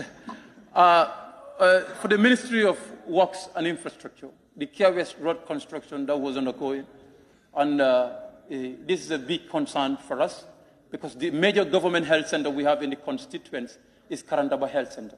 And Karandaba Health Center has more than 7 satellite communities who are depending on that health center, and Karandaba Upper and Senior Secondary School. So it's important for us to have an access to this most important infrastructure. And also the electricity expansion has come and stopped at Kenaba, and we are still employed. And we've given the list of names of communities that's supposed to be electrified as far as the constituency is concerned. So we are employing the Minister of Energy to definitely fasten, because Karandaba Health Center cannot use so many facilities, so many machines in the health center because they don't have an energy. So it is important to know that. Honorable member. Honorable Speaker, with that, thank you very much. Thank you very much, Honorable Member for Kiang West. I now invite I give the floor to the Honorable Member for Fonyi Bintang. Thank you, Honorable Speaker. At this juncture, I would like to thank the people of my constituency and also to thank the Chief and the Alcalde of Bajagar and my executive members for coming and witnessing this occasion. Even said we are not in the same political party, but then what combines us is the constituency. What unites us is Fonyi Bintang Karanai. And Fonyi Bintang Karanai is far more greater than all of us. The idea of politics dividing people is not a good idea. Politics, difference of ideas, does not mean enmity. And in no way will it mean enmity. So Gambia have a lesson to learn. And we need to learn. Only in terms of unity that we can achieve whatever we yearn for. Politics does not mean enmity. We can differ in politics and yet come together in terms of national development. For if we better the nation, we better it for ourselves. For if we better our constituency, Fonyi Bintang Karanai, we better it for ourselves. Today, that is something that the nation needs. That is something that we should all advocate for. Unity is key and central. You belonging to a different political party does not mean you are an enemy. But you also should not treat your fellow human being as an enemy. In national development, we all unite and develop our nation. Patriotism and nationalism is key in development. And we most of the time wonder the reason as to why we are not progressing. We see each other as enemies because we do not belong to the same political parties. We are not enemies. For instance, it's just an example. You say this color is white, I say no, this color is black. It's your opinion. Difference of opinion does not mean enmity. The only thing that we can do to one another is to enlighten one another and also sensitize one another. It does not even necessarily mean you should force the individual to join your political party. No. And we should have concern for one another. In that we can develop. But if this one is trying to develop the country and this one is trying to bring it down, it will not work as a nation. So on that vein, we unite. In the development of the Gambia, we unite. In the development of Fonyi Bintang Karanai, we unite. Not for me to go to NPP or for him to come to us. No, that is not the idea.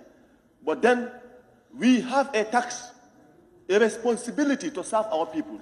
In so doing, we unite. I thank you. Honorable Speaker, to the Ministry of Agriculture, the root project has intervened in Foni Bintang Karana. And they extended to Bajagar, Batabut, Jibonek, Sibanor, Batendeng, Kajara, and Kandung. And Alhamdulillah, this year, they definitely have a bumper harvest. And it is truly a great thing. The Agriculture Committee went around the country to check the root intervention. But one of the best places we saw is Kandung in my constituency. So my people are committed to a work. My people are committed towards agriculture. And they have a nation to build. And they know that the government cannot do it all. And the only way we can develop our country is through agriculture. And this is what the former president left us with, and this is what we are standing by. So, for Foni Bintang Karanai, I want the Ministry of Agriculture to intervene. They have the Farmers Association, whatsoever it takes. And I want the Farmers Association also to be empowered and more recognized, so that we can attain food self-sufficiency as we yearn for. Coming down to the Ministry of Energy. For the Ministry of Energy, we are waiting and anxiously waiting for the electrification of our constituency. Anxiously waiting, I said. Day in, day out. We are hoping and we believe that they should try and fast-track this thing. For the villages, the rural electrification, people are waiting in the country. Education. I told the people many times that you can never develop a country in the absence of education. And we wonder many times how the West developed, how the Arabian Peninsula developed. They developed simply because they are highly educated. How much are we putting into education in the country? The Ministry of Higher Education is seriously underfunded in the last budget. What can we do to remedy those situations? Because what we are charging at the university is expensive to the Gambian. We don't expect to add anything. We only rely on subvention to empower the Ministry of Basic and Higher Education, both the Basic and the Ministry of Higher Education. That is of utmost importance. Coming down to migration, especially illegal migration among our youths, just as the member of Kiang West clearly stated, the only thing that a country can be proud of is the human resource that you have. Now, in our very eye, in our generation, during our time, as we are members of the National Assembly, we are witnessing this. Young youth are perishing in the Mediterranean Sea. This is sad to say, and this is sad to witness. But what is the root cause of this? One may say unemployment. Yes, it may be another factor, but not only unemployment. The other reason as to why they are migrating or leaving the Gambia is because of the salaries. We have other police officers that are leaving. We have teachers that are leaving, wanting to embark on. It's a shame for the country, for your teachers to leave, even after being employed, but for them to leave your country because of they are badly paid. For your police officers to leave because they are badly paid. For other sectors to leave because they are not properly paid. It's a shame for us. But how can we generate income? How? It's a question that remains in our head, and this question we should answer. How can we better the salaries? We know generally the salaries of the country is bad. Salaries are very, very bad. But how do we remedy the situation? The only way we can develop our country is through agriculture, and no magic. We cannot rely on loan and grant. It's impossible. Call as much as you want. You know the West, they know how to handle you. Or handle us, I can say us. Because they want to give us loan to attract us, to seal us. Look at China. What collaboration are we having with China? What is uniting us? It is their interest. When we were in China, someone said, we should remember that we are here as diplomats and our interest. I told them, no, and their interest. because they are paying you to go. They are doing whatever for their interest. They know what they want. And they understand how to pin us down. This loan will never help us. Let us try to desist from this loan. And let us encourage the people in any form that we can for us to go back to the land, eating what we grow and growing what we eat. What are we having in the international market? What is Gambia presenting to the international market? Even vegetables, we have to import them from Senegal. That is not sustainable, and this will not bring us the development that we want. The issue of Brikama Area Council, I think I am running against time. The issue of Brikama Area Council. We have seen Brikama Area Council, and they have raised a concern of corruption in the administrative setup. This is important for the government to note, and for the government to be neutral when they are investigating on these matters. In terms of corruption, we should try and eliminate it at all costs, in any form, even if you are related to the party, and even if you are in the same political party. Try to eliminate that. And I believe, I am convinced that we should give them immunity, because arresting the entire councillors, I think it should not be accepted. These are elected people, and they deserve certain respect. This is something. And if they raise a concern, passing resolution, those resolutions, the Ministry of Local Government and Land should look into it critically. The depth of the country, I can remember the depth of the country when in 2017, we were reliably informed through investigation that the depth of the country was at 24 billion. Today, the depth of the country is 102 billion. Now, from 2017 to date, what you took as loan is 78 billion. How are you going to pay this within a period of 7 or 8 years? This is a worrisome situation, and this we should try and desist from. This parliament should not only be a parliament that endorses loan and loan, constant loan. We should be thinking about these issues. We know, one may say no country can go without loan. Yes, we agree. But you cannot lay all your plans, all your strategies on loan. No, it is wrong. You should have plans and strategies to generate funds for the nation, not only to depend on loan. Because those loans, how are you going to pay them tomorrow when it comes? I believe they are just taking loan because they know that their lifespan is short and they don't care about the next government to come. Honorable Speaker, my constituency have entrusted me.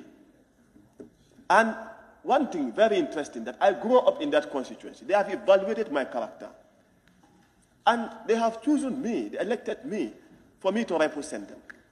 And in it, I am here to stand to fight against corruption, to fight against nepotism, to fight against the abnormal circumstance. And here we stand. And in this country, we are going to liberate it. No matter of intimidation can bring us down, and no matter of intimidation can shake us. We stand to defend the country, and we don't even care who appreciates it and who don't. Honorable Speaker, on that note, I thank you so very much.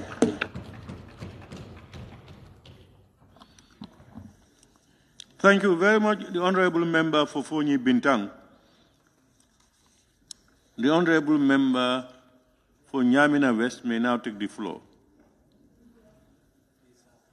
Nyamina West. Honorable Member for Gimara.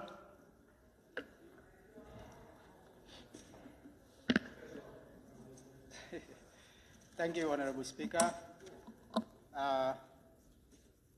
Thank you, Honorable Members of the National Assembly, ministries and department agencies that are present, the media, National Assembly staffs, Office of the Clerk, ladies and gentlemen. Honorable Member, I thank you so much for this opportunity today, as we are to wrap up the fourth ordinary session today of this assembly. Honorable Speaker, the reason why some of us voted against the 8 minutes is because we have issues that we want to address. And these issues, we cannot address them even in 30 minutes. So it's rather unfortunate we are having only 15 minutes. Honorable Speaker, I just want to address only one thing. Only one thing. I would not be fair as a parliamentarian today to talk to the government, talk to the ministries or the agencies without talking to the National Assembly. Honorable Speaker, National Assembly, as we all know, is the highest authority in this country. Being the highest authority of the country, I think we should live or lead by example. I just want to ask you a question. What does it mean to live by an example as National Assembly members? Maybe someday somebody can answer this question for me.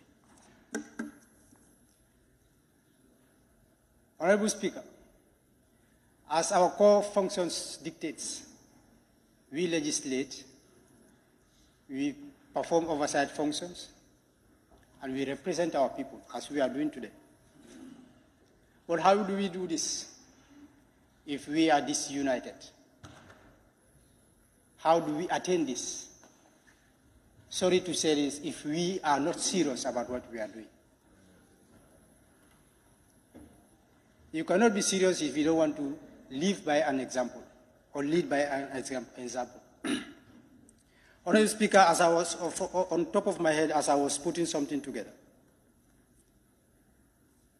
I said leading by an example is a leadership style where you model a behavior that you want to see in others.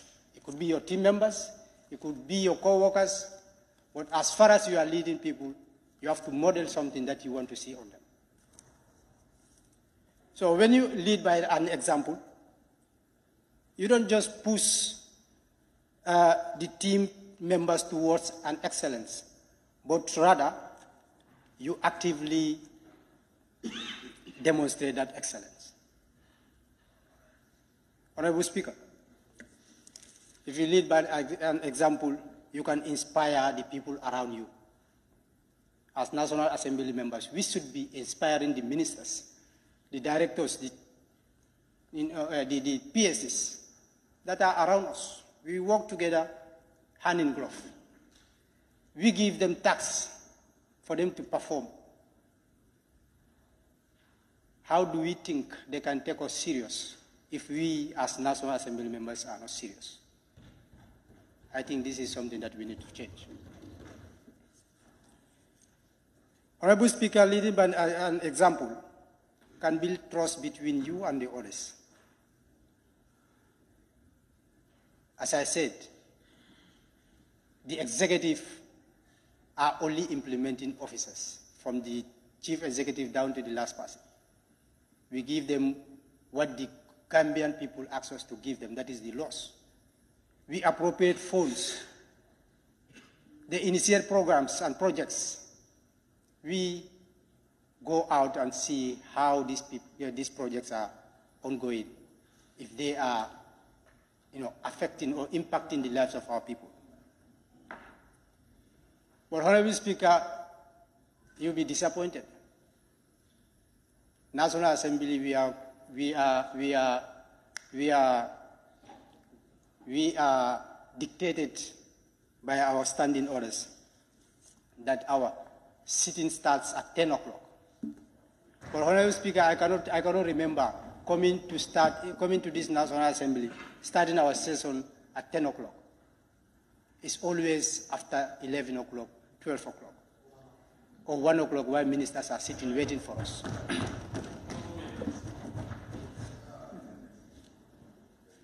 Honorable Speaker, if you go to our WhatsApp group, National Assembly WhatsApp group, the 6th legislature, our individual groups, caucus groups, the famous message that you will find there is, dear honorable members,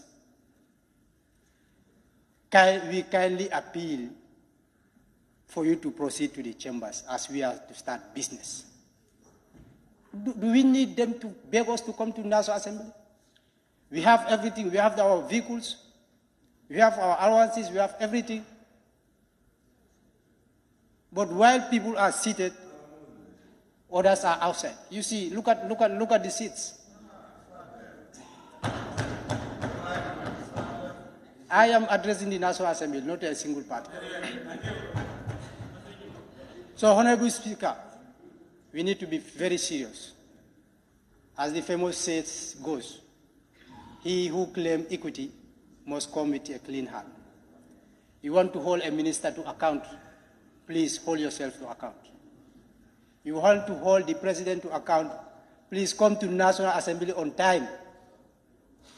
Deal with issues that affect the lives and livelihood of the people, not issues that will divide us.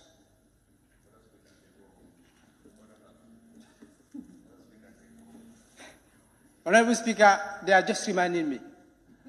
We have members here who will just take the podium, mess up everything, and then go home, leave us here, while we are here making quorum. Honorable Speaker, I want to conclude by where my brother stops. That is Operation Widen the Roads. This is a very good initiative. As environmentalists, we want to see our country free of air pollution.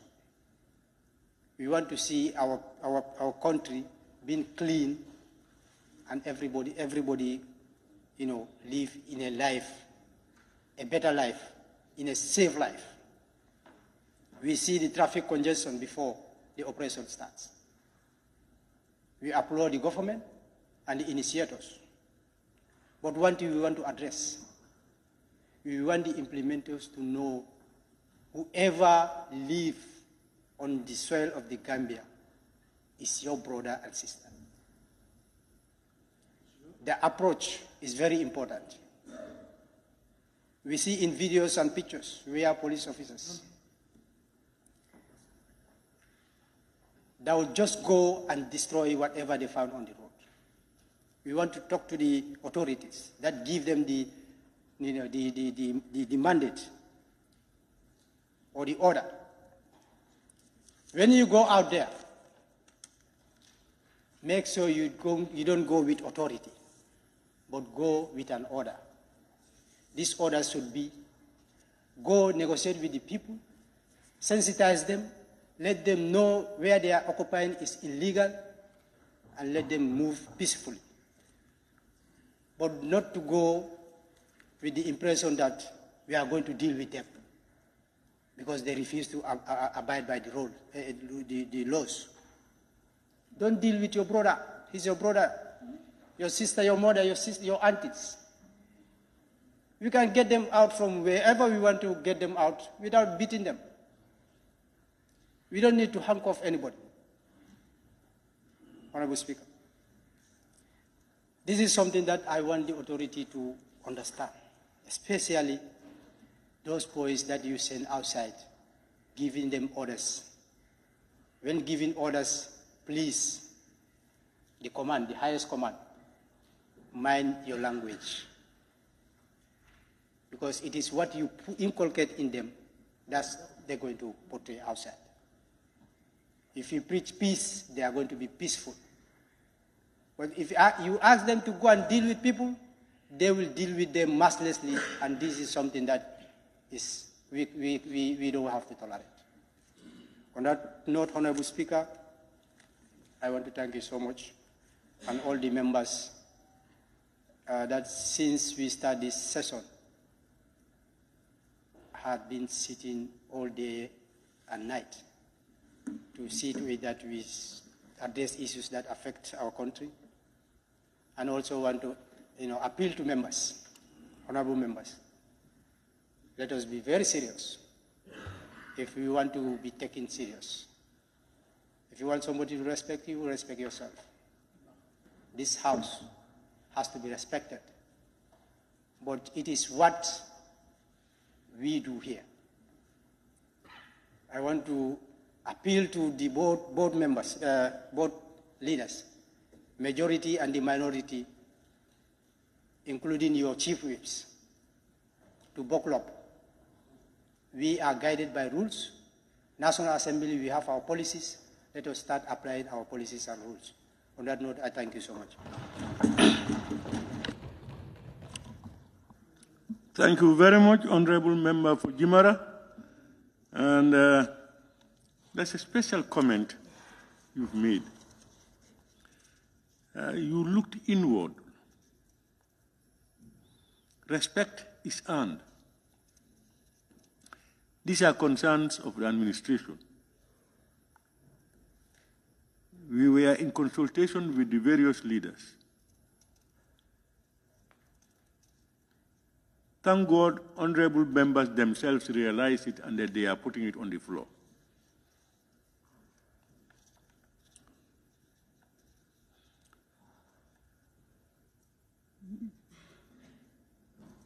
You have now oiled our wheels for us to probably take the bull by the horn.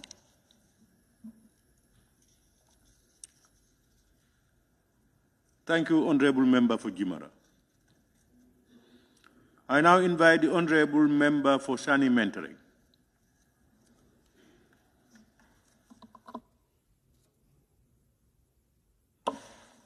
Thank you very much, Honorable Speaker. First, Honorable Speaker, I will not do justice without thanking other honorable members within this assembly today. I will call them honorable members because of what they have done today. Those are the invited guests who are seated there. These people have been here since in the morning, patiently waiting for honorable members to be here at least to start session. Honorable members, I think I will thank them for that. Secondly, honorable members, I will equally thank both sides of the assembly for conducting our functions effectively, which is attending to the National Assembly sessions for 2023 entirely. Honorable members, from there I will go, Honorable Speaker, from there I will go straight to the point. With the issue regarding my constituency, first, which is Burfoot Karenti. Karenti is an area which is inherited by the elders of the community of Burfoot, where there is an eco lodge, and this is the place where you have between Burfoot and Sukuta. Burfoot and Tanje rather.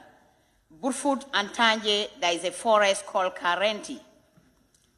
This is an area where there is illegal sand mining occurred by some other people, I know of no reason, and I want the line ministry to look into this properly and then with immediate effect, if this can be stopped, to regularize the unlawful sand mining that they are doing within the constituency of Sani Mentoring. It is only creating erosions. Erosion in a way, there is an area where sand mining has massively done, and there was a road connectivity within the highway and a particular village. No one is having access to that road anymore. And when it comes to rainy season, it affects the people of that community as well. So I would like the line ministry to look into this properly, do the necessary follow-up, and then make sure that this stops immediately. Having said that, Honorable Speaker, I have heard from the Honorable Minister of Agriculture that there were 50 tractors that were deployed across the country for agricultural purposes. And these 50 tractors were accordingly distributed to regions, and I would like to know how many tractors were deployed to West Coast in particular. Honorable Speaker, with regards to the Minister of Finance, there was a time in the history of the Gambia that there was supposed to be a volleyball African championship, and there was a delay in funding. Honorable Speaker, which led the Gambia not to participate in that championship. Honorable Speaker, this had affected the youths of this nation. And I think these are some of the things that they have to help themselves with regards to health-wise, with regards to game activities, and a lot more. Honorable Speaker, I wouldn't expect such delay to happen to youths in this country. They have right to play, they have right to eat, and equally they have right to learn. So right to play, Honorable Speaker, if there is delayance in that, I don't think we are doing justice to the citizens of this country, Honorable Speaker. Honorable Speaker, with regards to nutrition, nutrition is part of our daily life. Nutrition is part of our health. Honorable Speaker, if nutrition is part of it, and we can find nutrition in every sector, agric with nutrition, health with nutrition, etc., I expect the government of the day or the government of this country to at least do a contribution with regards to the empowerment of that nutrition in our body, in our health system, that will support the people of this country health-wise. Honorable Speaker, if the support of nutrition is 100% donor-driven, I don't think, Honorable Speaker, this is helping the people of the country. Honorable Speaker, the issuance of vitamin A also contributes to nutrition. The issuance of vitamin A also contributes to our health. But when there is lack of vitamin A in our system, which might lead us to a very important topic that we always raise in this parliament, which is the maternal mortality. And a woman, or a pregnant woman, cannot achieve delivery or in labor without having that vitamin A in her system. Honorable Speaker, I am not saying this is 100% contributing to the maternal mortality in this country, but can also be a contributing factor to the maternal mortality to women of this country. Honorable Speaker, I would expect the government to at least do a quarter in contribution to the nutrition in the Gambia. Honorable Speaker, having said that, I will move on to local government, the local government ministry. There is no small community within Sanimentering constituency. Small in a sense that when you think of the population and the voters' registration size within Sanimentering, there is a community called Tintinto. And Tintinto, they have no market. Tintinto deserve to have a quality market that they can have access to the products that they might need to sustain their daily living. I will urge to the line ministry to provide a quality market for Tintinto, or for the people of Tintinto, at least to have their daily living sustained. Honorable Speaker, and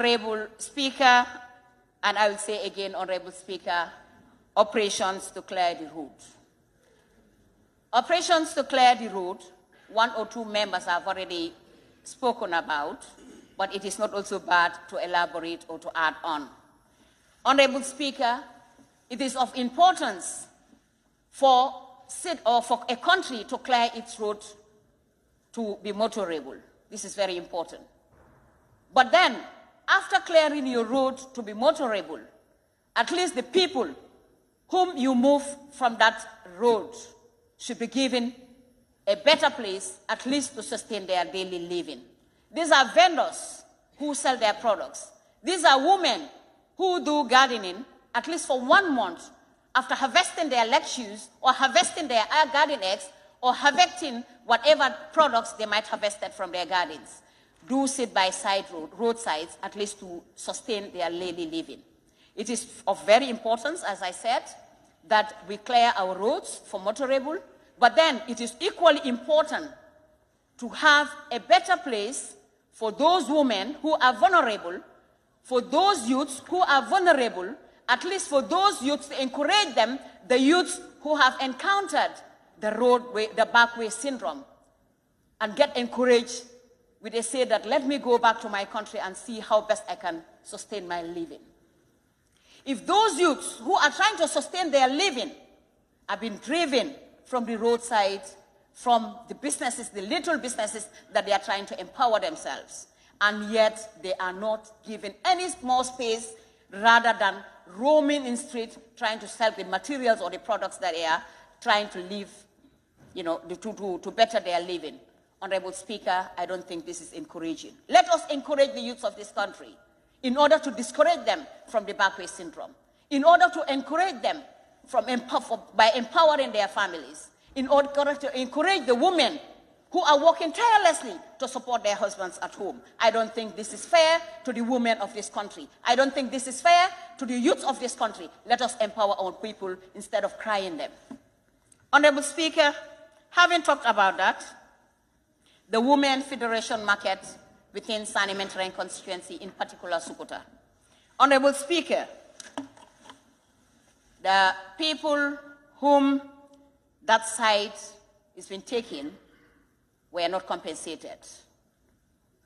I don't think this is of help to the citizens of this country. We cannot just take lands as a government. We cannot just take places from our own people and we leave them homeless. We cannot take lands from our own people, we leave them cry. We cannot take lands from our people whereby the younger ones, the younger ones will not even have a space or a home to stay. I don't think this is fair also to the citizens of this country. A place like the Women Federation Market, we all know how huge that place is. And we expect that the landlord to be compensated before using that space. Honorable Speaker, these are some of the points that I've raised regarding the space. Honorable Speaker, the Ksering ICT.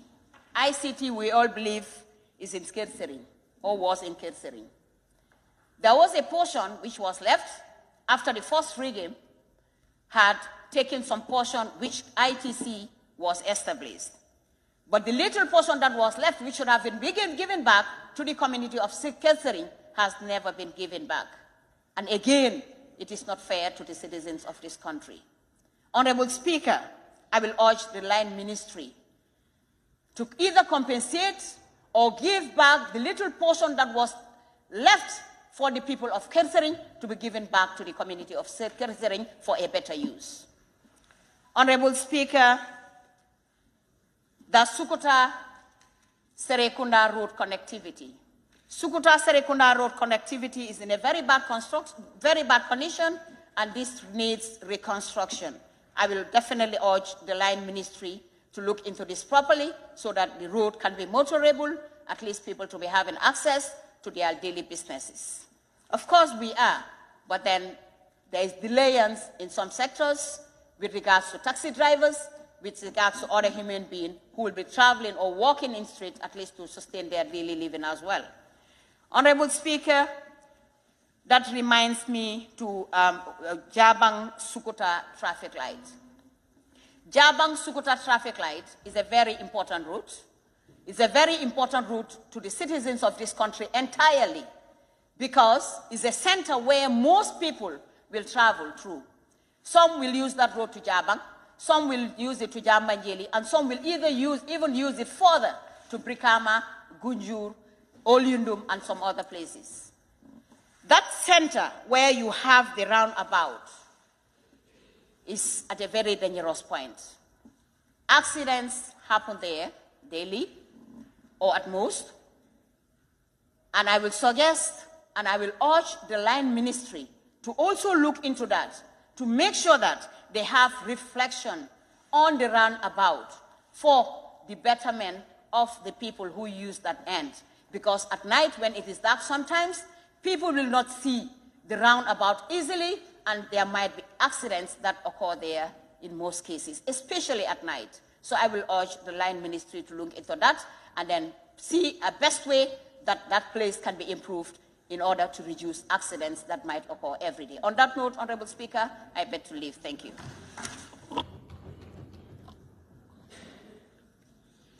Thank you very much, Honorable Member for Sani-Mentereng.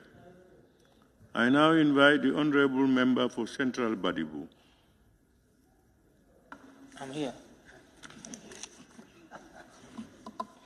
Thank you, Honorable Speaker, for giving me the opportunity to participate in the debate.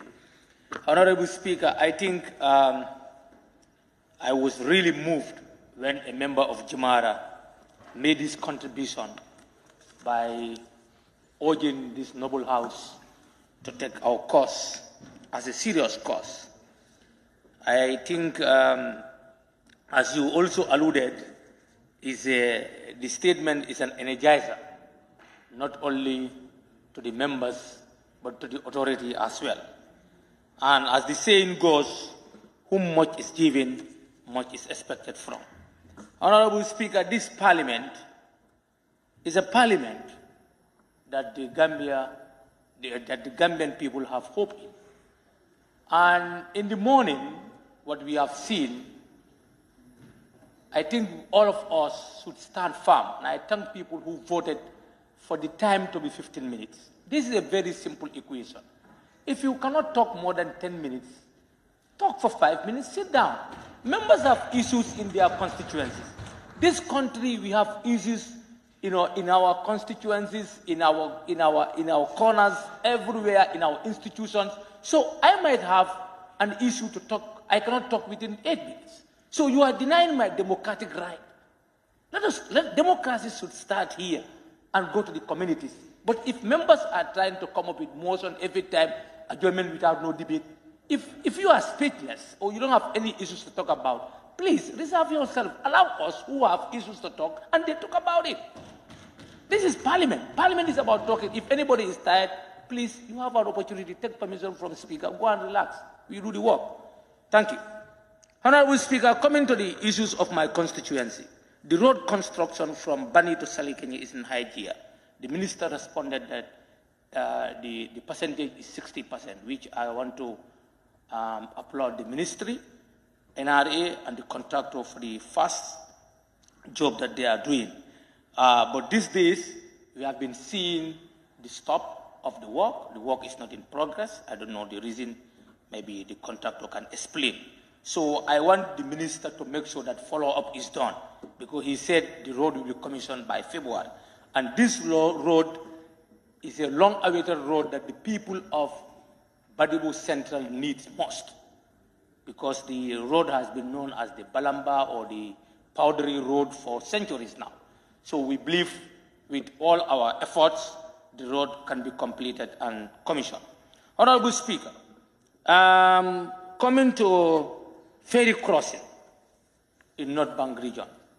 Honorable Speaker, you hail from North Bank region, and you know how our people are suffering in terms of crossing.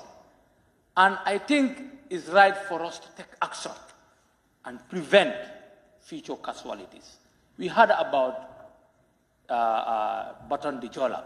We heard about Titanic. Sometimes our people will sleep in the sea with the ferry. Sometimes they will stay for hours, men and women, children, in the ferry. All people, they cannot have even water to drink. So disaster is looming. And it's high time the government to put eye on those ferries and see how can we solve the problem at Banyulbara crossing point. Honorable Speaker, sometimes you will think that whether the ferry is about to go to James Island. And when there is a rough tide, the ferry will be controlled by the tide. So this is very serious. I witness it. I'm a frequent traveler. I cross almost every week. I see how my people suffer. Last week I asked them to take me out of the ferry. But by then there were trucks behind me. I cannot. So I just said we are at risk. We stood there for 2 to 3 hours.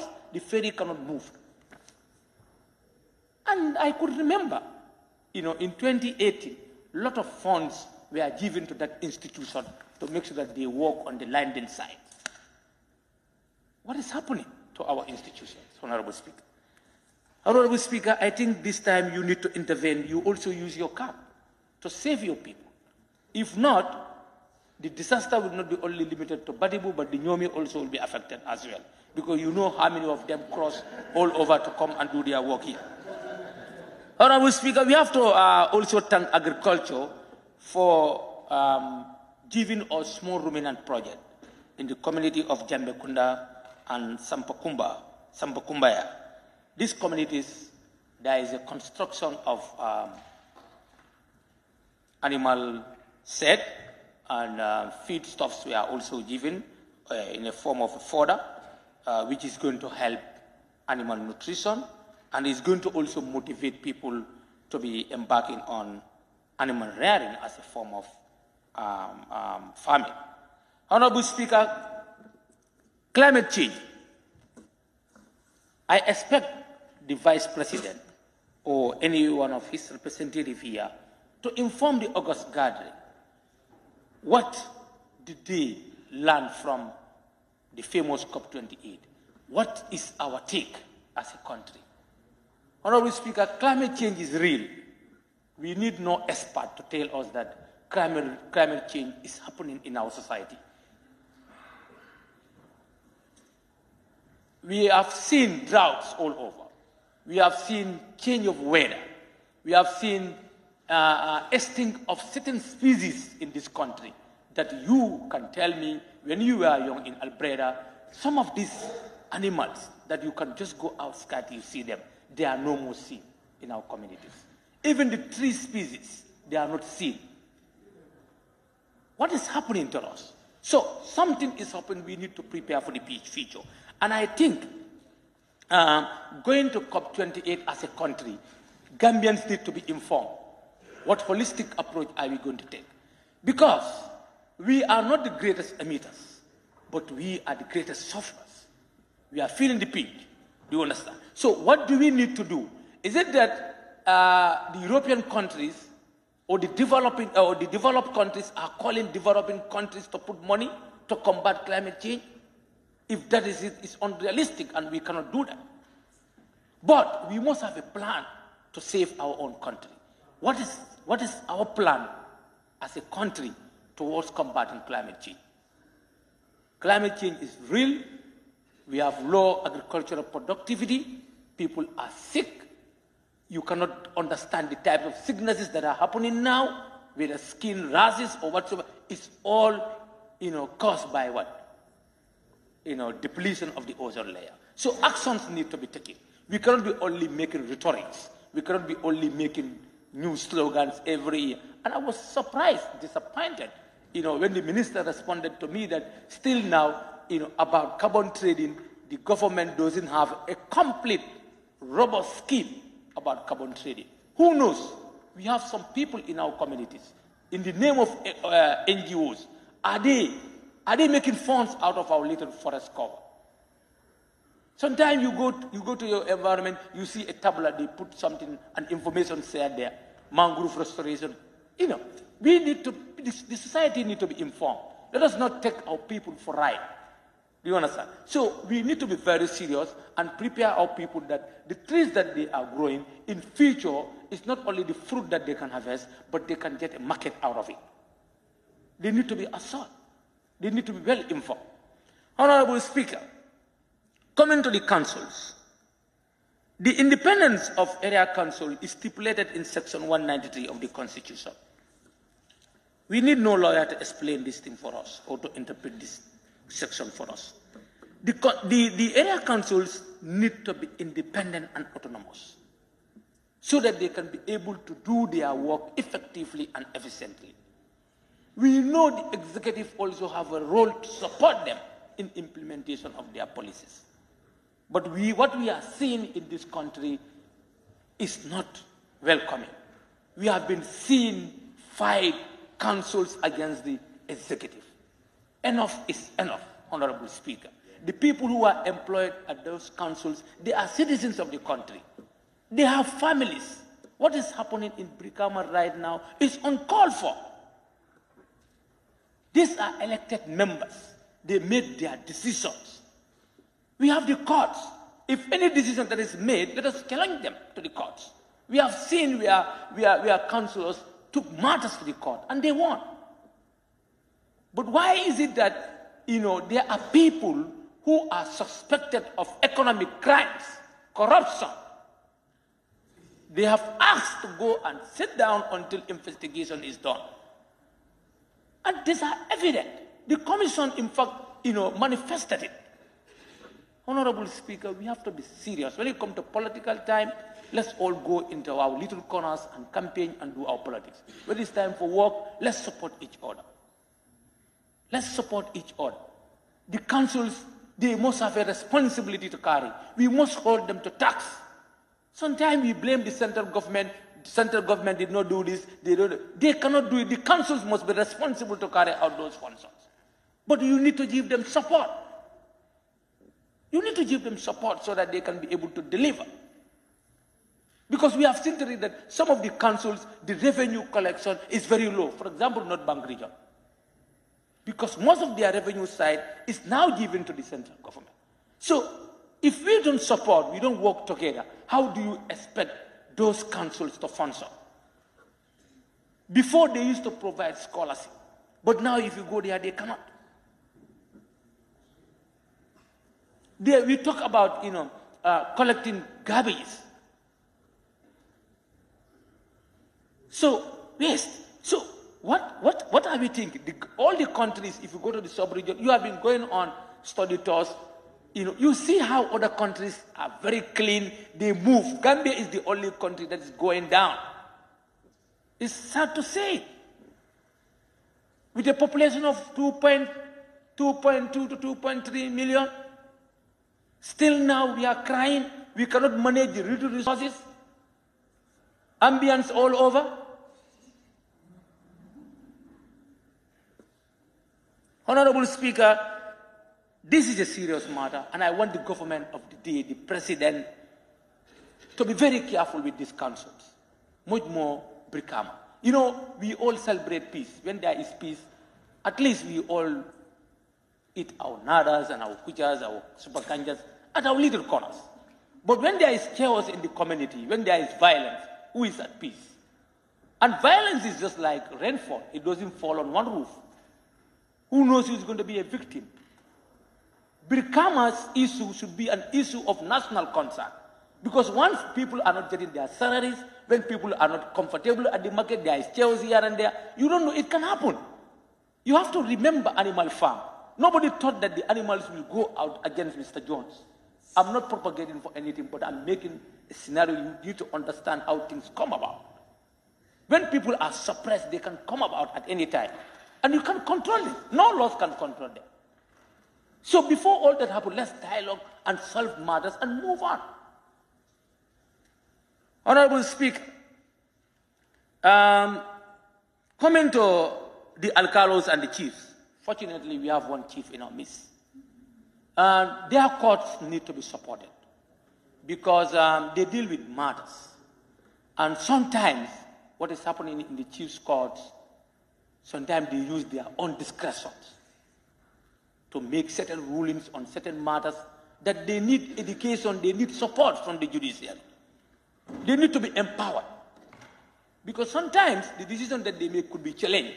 But what we want is we want to solve matters at those levels so that the courts will not be congested with certain issues. But they need support.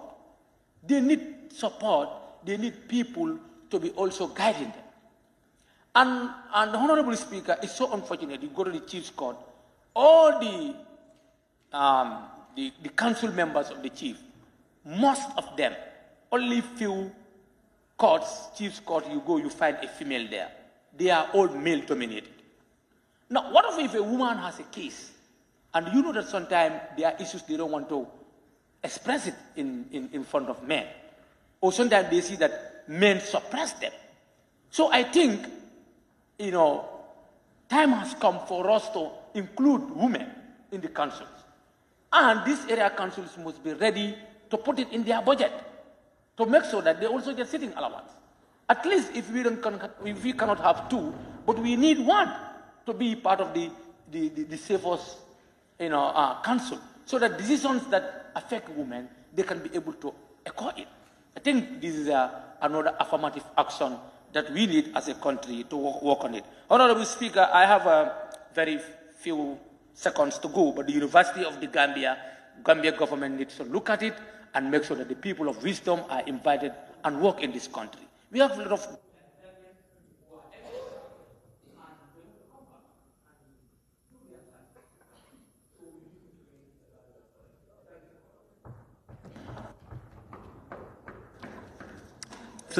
Thank you very much, Honorable Member for Central Badibu.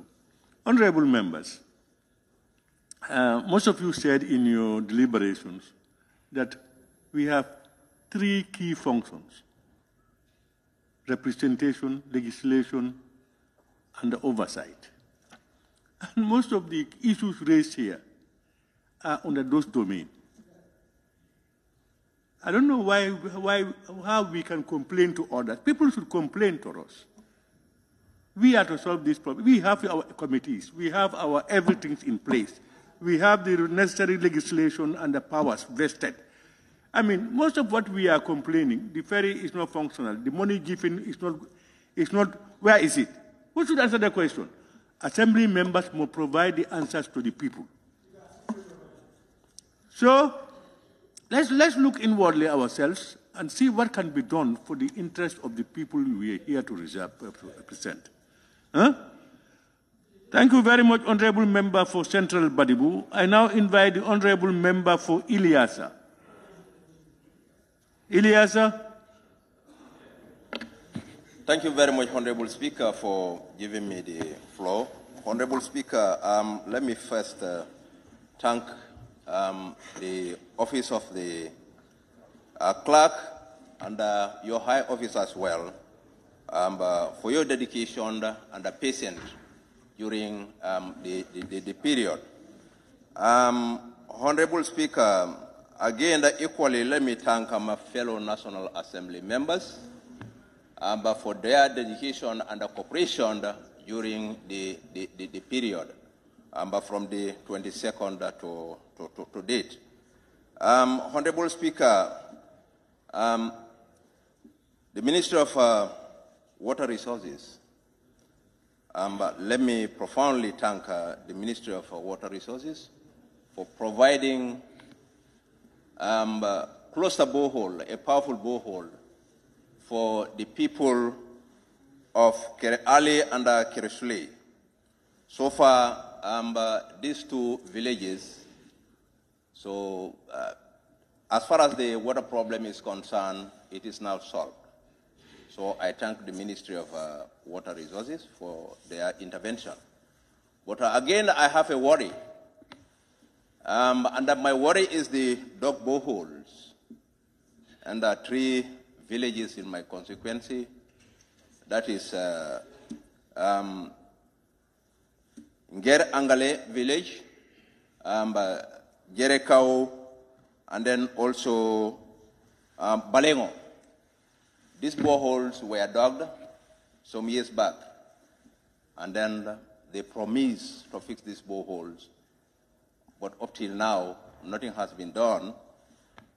So far, I'm appealing to the Ministry of Water Resources to make effort, because these people are in a problem as far as water is concerned, so that these boreholes can be fixed.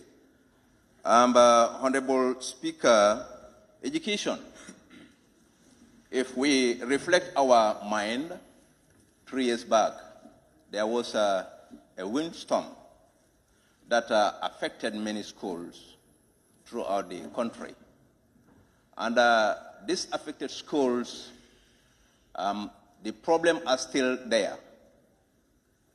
So far, promise has been given to fix these affected schools, but up till now, nothing has been done. And then we are advocating for quality education.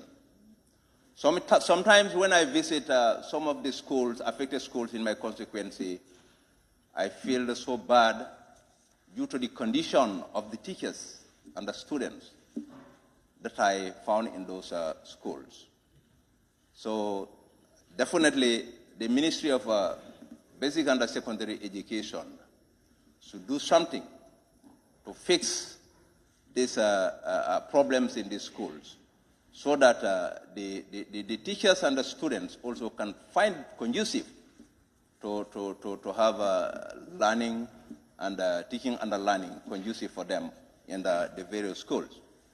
Again, Honorable Speaker, the Ministry of Works, so far my constituency, is unfortunate to have this rural road construction.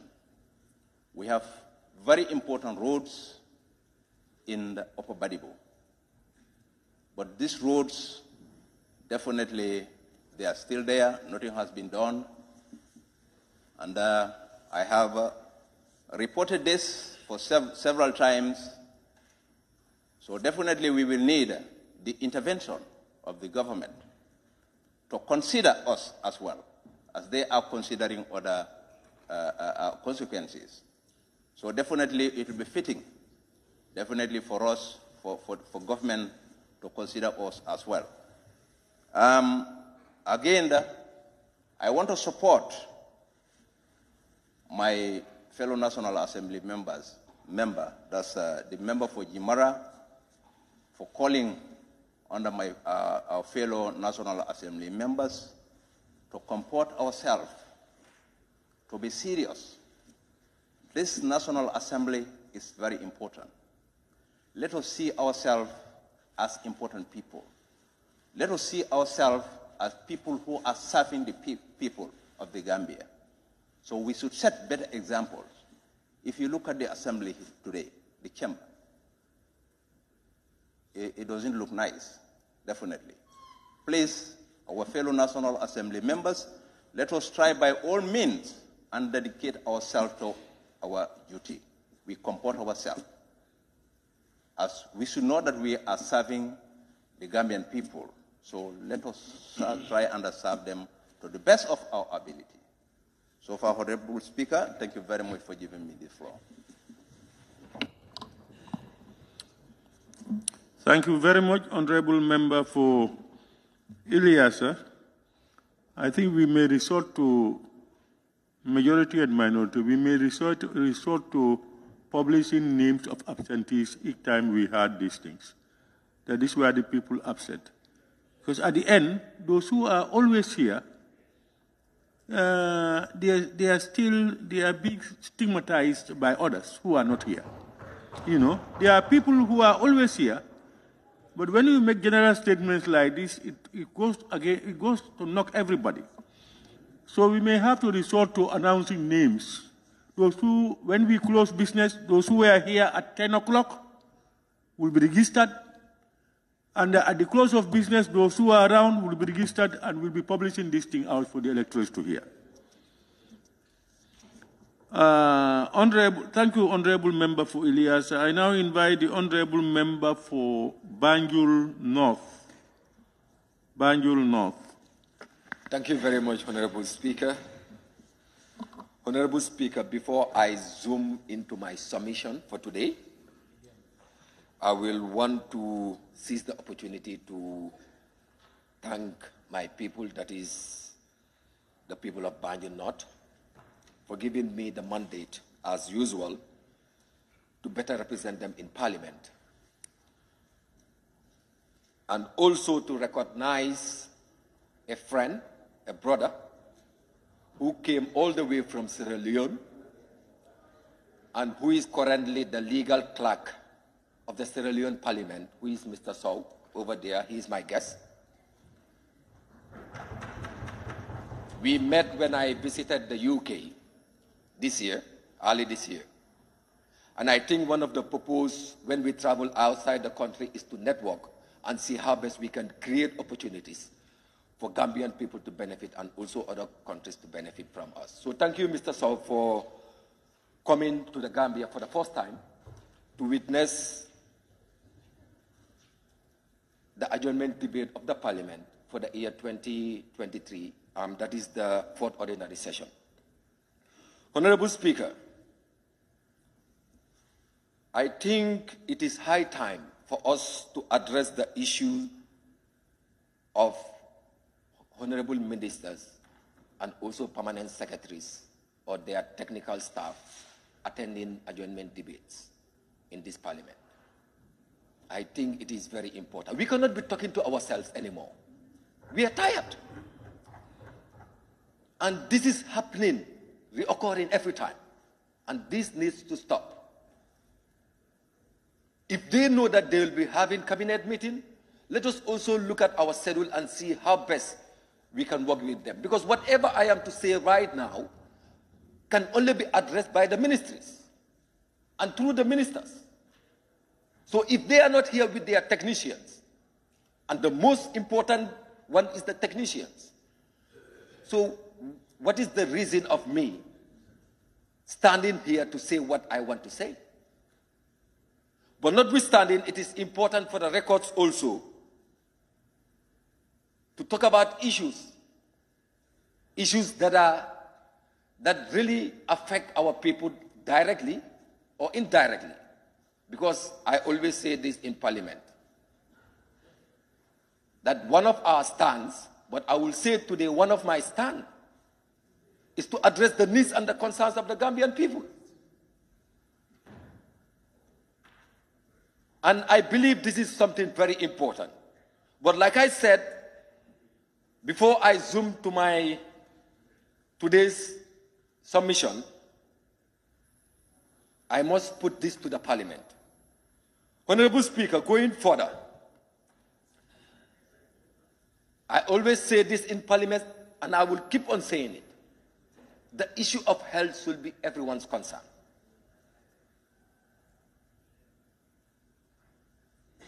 We are standing here today to say what we want to say on behalf of our people, on behalf of the people that we believe they are voiceless, that cannot stand here to say whatever they want to say, to address their needs and their concerns, because we are healthy.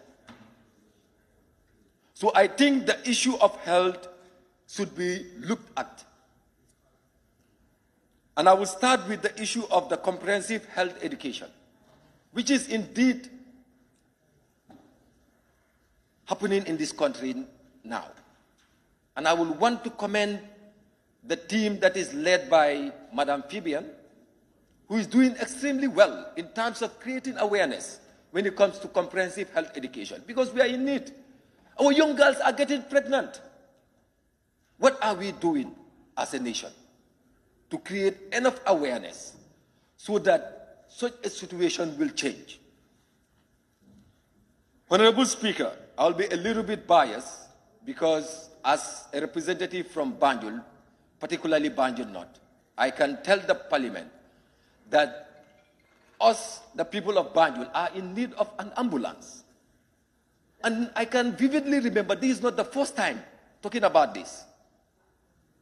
A community ambulance, that is what we need as a community, that is Banjul. We don't have it.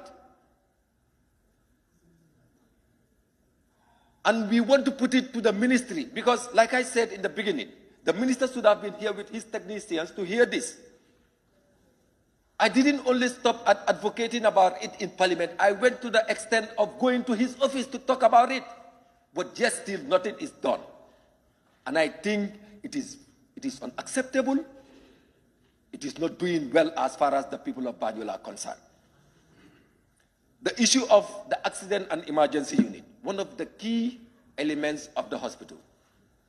Currently, we have the Edward Francis Small Teaching Hospital in Banjul. And we always talk about the main referral hospital is the Edward Francis Small Teaching Hospital in Banjul. But currently, I am telling you, Honorable Speaker, if we have emergency cases, we have to go all the way to Ndemban. And this has to stop. We cannot take this to next year.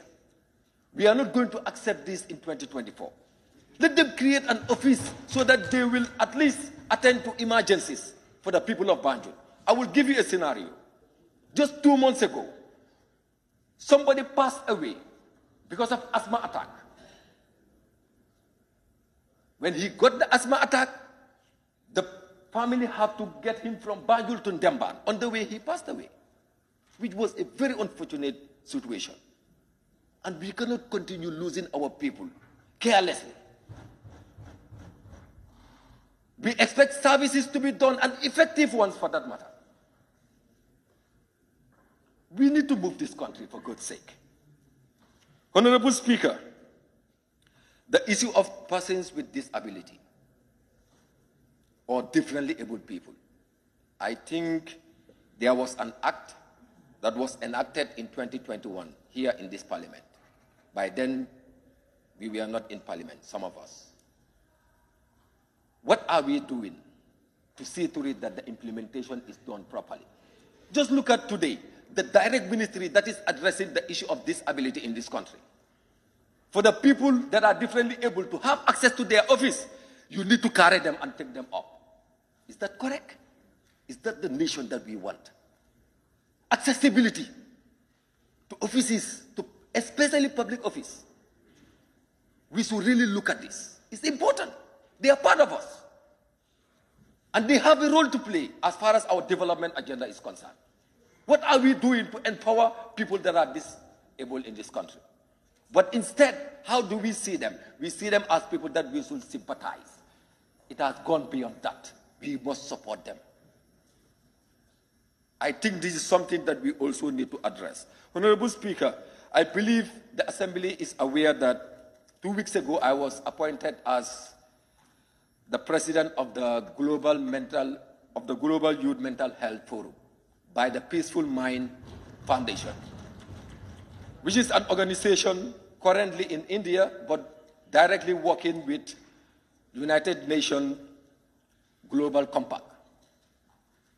The issue of mental health awareness, I think it is the cornerstone of our country, and you cannot expect me to do better as far as this position is concerned without starting from my own country. So in that regard, I need the support of all the honorable members towards what we are about to do to see that the issue of mental health is addressed in this country. And I also want you to support me to make sure that the rehabilitation centers, as claimed by the government, that they want to come up with next year, we see it happen. It's high time we change dreams to realities as a nation. And again, we need to move. Honorable Speaker, going further, the issue of women empowerment.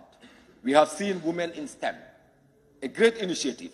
And when I say women in STEM, I'm talking about women in science, technology, engineering, and maths. Recently, they had an annual conference, and they were able to launch the organization. We have smart women that are within this STEM organization. These are women that are doing extremely well. Areas that will take the Gambia forward, especially sustainable areas that will take this country forward. Let us give our eyes to them and support them. Because these are women in science, these are women in technology, these are women in engineering, and these are women in maths. And this is exactly what we need as a nation.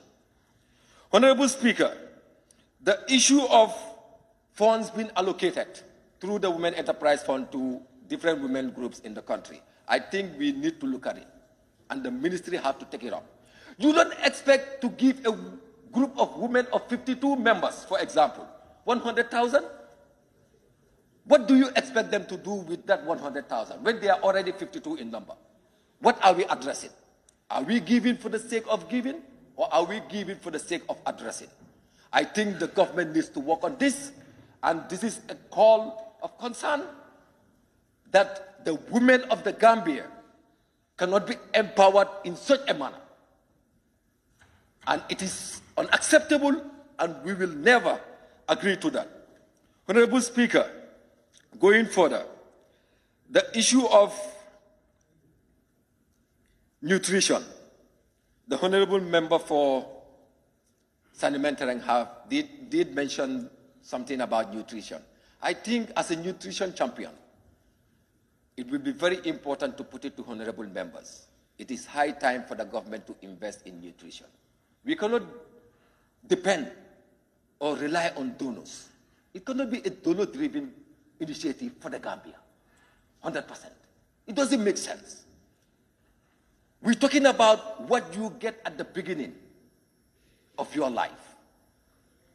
The milk, for example, from the breast that you use to breastfeed our children.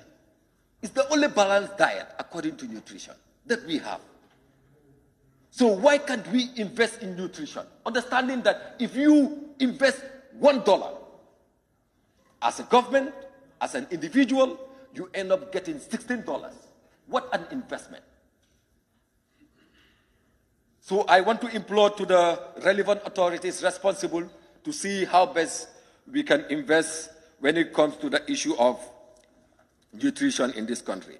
Honorable Speaker, I have a question. That is why I said in the beginning it was very important to see the ministers here. The issue of AMRC, that is Asset Management Recovery Corporation. The dissolution of that particular institution or office. What next? Because these are assets that belong to the government. Who is going to manage them? And the way and manner it was done, was it not an act of parliament? So these are things that we should not give blind eyes to. If we really serious about moving this country forward, we must see to it that, look, we talk tete-a-tete. I'm talking to you, honorable members. It's high time we put things in place. It's important. The issue of party politics should be out of parliament. Let us see the interests of the nation, especially the majority of the Gambian people. Honorable Speaker, going further, I will want to inform the August Assembly that we are also suffering as Banjul, the only city in this country, with low water pressure. Still, especially with our people, let's say our policemen and women in police line, which is very unfortunate. These are men and women that take care of our security. Still, they have to struggle, go out of police line and get water so that they can come and use the water either to drink or to cook or to wash their clothes, which is very unfortunate. What are we doing as a nation? The minister was here the last time. He said the problem now lies with the IGP, but what is the Minister of Interior and his ministry doing about it? We need serious people to run this country. And for God's sake, it is high time. This is end of year, and we have to be ready to make sure that 2024 should be the year of the Gambian people. And we can only do that by making sure that we say and do what is right. Honorable Speaker, according to Section 128 of the subsection 3 of the Local Government Act, it's very clear. It says central government shall provide 25% of the development fund of all councils. Since 2002, up to date, that is not happening.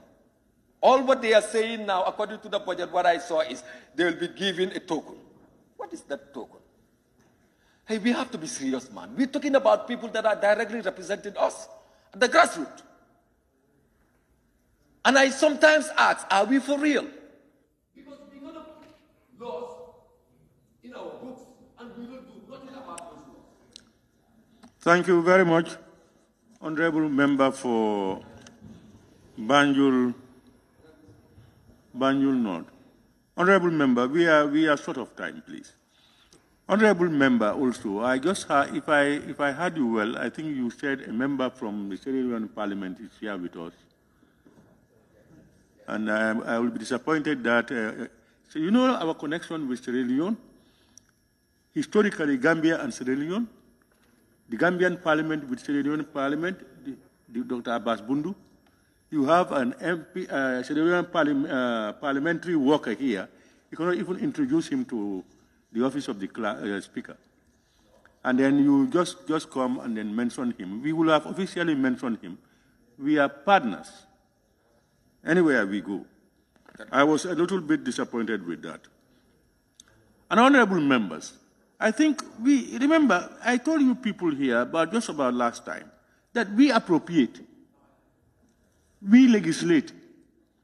Who gives out money?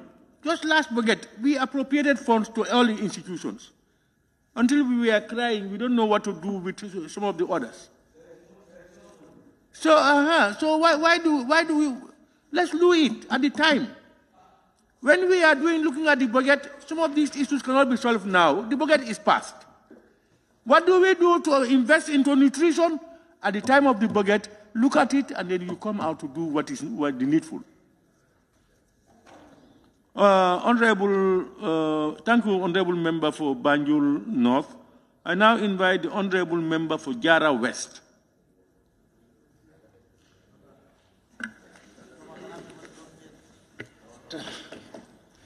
Thank you very much, Honorable Speaker, for giving me the opportunity. Honorable Speaker, let me begin by thanking my honorable colleagues, Member of Parliament, our guests, officers from various departments and agencies. Honorable Speaker, today, among the adjournment debates that I participated, this one is special to me because since I become a parliamentarian, in any adjournment debate, I will talk about the Kabada roads. But Alhamdulillah, thanks to the President, the government, the Ministry of Works, NRA, that road is already on progress. They have started work already.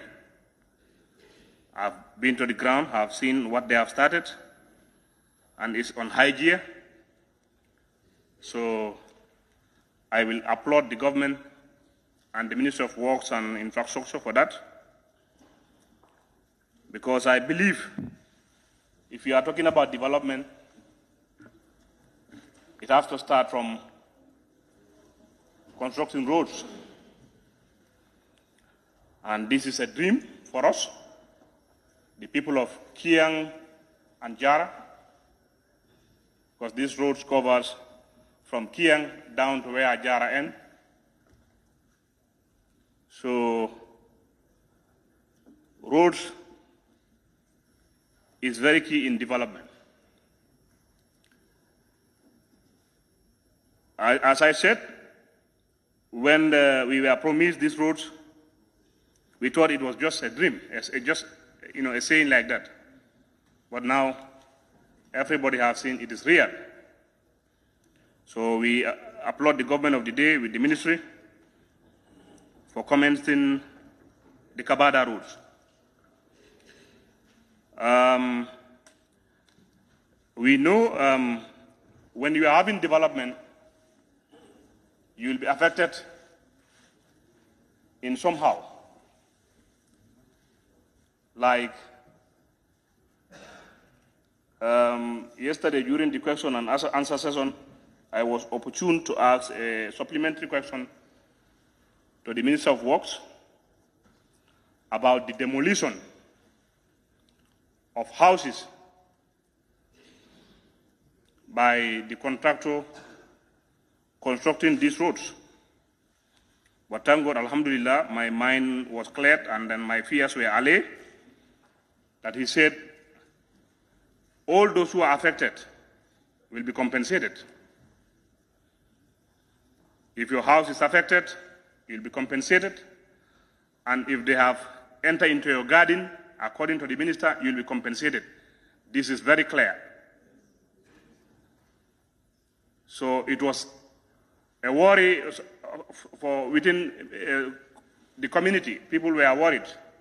But also I will just put it up to ask the minister, when is the compensation starting? Because they have started demolishing a lot of houses. Though we understand, even when you are to make omelette, before you make omelette, you have to break the egg. So in development, you need to lose something and then achieve something. That is development. But we will want to know, when is the compensation going to start? Because they have already started, others are affected, and then they are sending this question. They cannot ask it directly, but I'm here as their mouthpiece to ask, when is the compensation going to start? But beside that, we are really happy about this road. We thank the ministry, and then we will want to see this road complete to be like the URR, Sabak-Sanjal, and the Nyanija roads, because I went throughout the country. I have seen Opanyomi, Hakalang, so I want Kabada to be like that. The ring road, you know, there was a time I had the president say, the ring road. I never know, but we also need the ring road. The ring road. Thank you very much. Honorable Speaker, with that contribution on the Ministry of Works and Infrastructure, I'll move to the Ministry of Agriculture. I think yesterday the minister said here, and in fact during our budget bilateral, the PS is here, he said they are on the process of, or on the proposal of buying 180 tractors and then some rotor boats. I'll appeal to members, if it needs our support, if you come here, I'll appeal to members to support this. Because agriculture is the only solution for us. We talk of inflation, you know, skyrocketing of commodities. But if we have these tractors, and then I was very pleased during our bilateral with the Agri Ministry, the PS, you know, summarized some of the plans and policies. I was so convinced that, you know, agriculture is on the right track now. We will do better. Because we can see, in my own area, like Jara West, we have few tractors. Very few tractors. And then others are on the rice fields, others are on the groundnut fields, others are on the coast fields. You know, it's sometimes difficult for a farmer, you know, to farm large hectares, you know, by using the hoe. These tractors, when they're here, I would like Jara West in particular to have many of them. And also the Kabada area, we don't know whether even tractors are existing. Kabada, we don't have any tractor. So we should be considered at least to have 1 or 2 tractors in the Kabada area. Please, Honorable Minister, we will applaud that. And also, we thank the ministry. But I'll say we thank the Parliament, because the Parliament who approved this budget. You can see the subsidy. Here, when we are in Parliament, we represent the people. But I believe we also have to give them a clear message on what we do in Parliament. The issue of this subsidy on fertilizer, on seeds, many of the farmers, they don't know government is subsidizing. So if we are in Parliament, let's tell them the fact. We receive questions. People are asking why the government is fixing price for farmers. The trade season of groundnut has already started. Groundnuts are moving from our neighbors, coming to the Gambia because of the best price we are buying the groundnuts this year.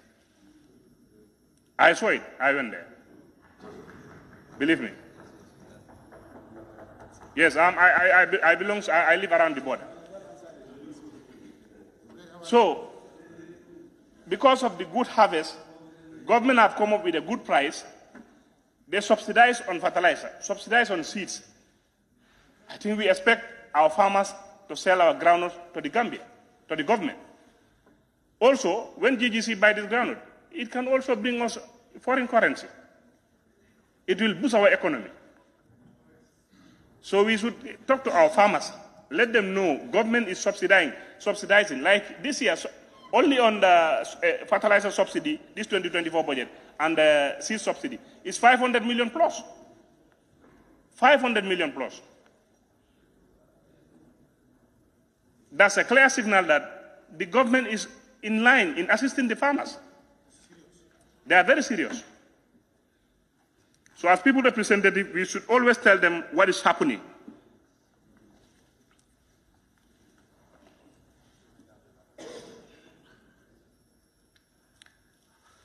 Honorable Minister, Honorable Speaker, still on agriculture, we still applaud you for giving the 𝒕𝒉𝒊𝒔 village a garden.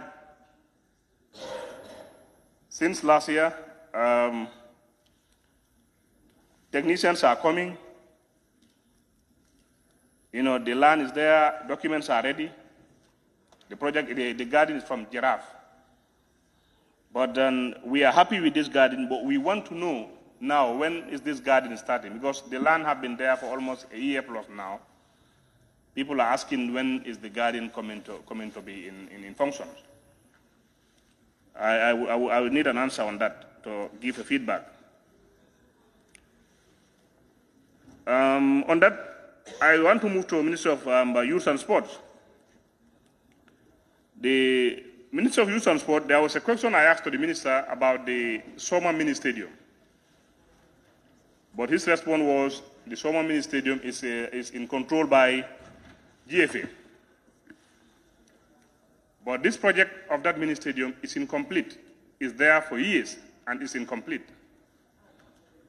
And the 𝒐𝒏, now when you go there, you have a JRS team that is participating in the 2nd Division League, doing good. We have so many teams, tournaments going at that mini stadium. But the mini stadium is incomplete.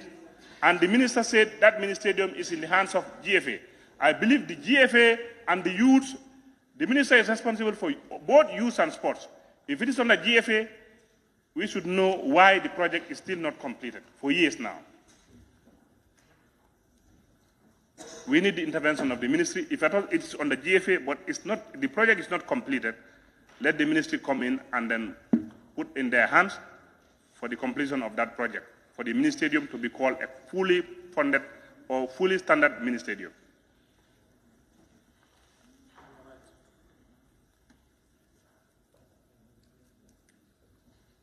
I said, under the Ministry of Energy, like I used to cry here about some villages that are lack of electricity in my constituency, and then I was given a list that all the other villages will have electricity. But my worry is, why 𝒐𝒏? Like I said, there are almost 200 to 300 compounds very close to the OMVG station. These people are without electricity. I think that one can be addressed now, so the other villages can wait for the project coming. I used to talk about a village called Sarabiran. The wires, they passed so many villages and they are living in the center without electricity. Just little effort, you can have them light. Please, Honorable Minister. Honorable Speaker, on that note, before taking my seat, as I used to say, when we are here, any message that we have to give have to be very accurate. When we are here, before we speak, let us know what we talk about. People view us worldwide. Whatever you say here, people think it is the truth. So then before you talk, make sure you have concrete facts. But I go around, people say government have increased tax. The minister was here, he said there are no taxes that are increased. He said there are taxes that were not collected. And this year they will collect those taxes, come 2024. The only tax he mentioned that are increased are from vehicles that are 30 years, 40 years, liquor, cigarette. No, but cigarette and what? No. But I said I met people. No, they cannot distract me. Don't kill my time, please.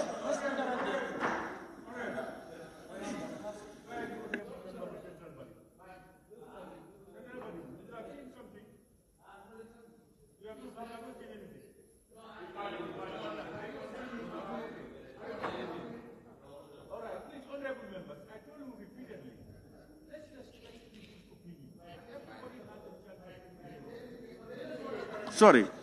Please, you may gossip a little bit, but let's respect people's opinions. Please. So, Honorable, can you continue, please? Thank you very much, Honorable Speaker. Yes, I said when we are here, please, let's give correct information about what is happening. Let us not mislead the people. In fact, if this country is better, it is better for all of us. Central Badibu have said, war, peace, we all need peace. If war comes, it's like rain. It falls anywhere. It doesn't matter you are from NPP or from this one or from that one. It will hit everybody. So let's sell the image of this country. But if you open this media, you see bad image of this country. And it is Gambian people who are giving bad image on their own country. Let's encourage investors to come. If investors are here, our people will work without moving to this bad way. But when you check this media, you hardly see good thing about the government. They only write negative thing about the government. Are we doing it for...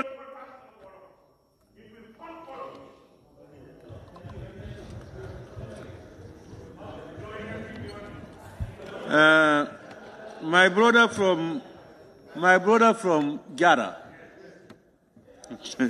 Thank you for the Kabada road. I cannot agree more with you. You can't enter heaven without dying. I like that proverb. Honorable member, I now invite, you are talking about the Nyanija road network. I will invite the Nyanija member for Nyanija. Huh? He's not here.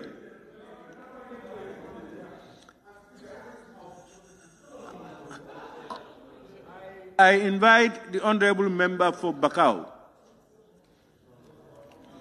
Thank you very much, Honorable Speaker. And let me take this opportunity to thank my colleagues of the National Assembly, especially the leadership of the Assembly. And I'll also use the opportunity to thank the Speaker personally as a veteran and for presiding over the Assembly maturely. And I'll thank each and every member for having patience of attending the marathon session. Though it's a very stressful one, but as committed members, we have shown our commitment to the electorates that we are performing or representing them well. Honorable Speaker, I'll begin by expressing my disappointment with the drivers. When I say drivers, be it commercial drivers or private drivers using our roads. Honorable Speaker, you will see drivers driving in the middle of the road when had a mechanical problem in the middle of the road. Instead, they move their vehicle to garages where they can be serviced. But no, they will call mechanical engineers to serve or to service their vehicles in the middle of the road.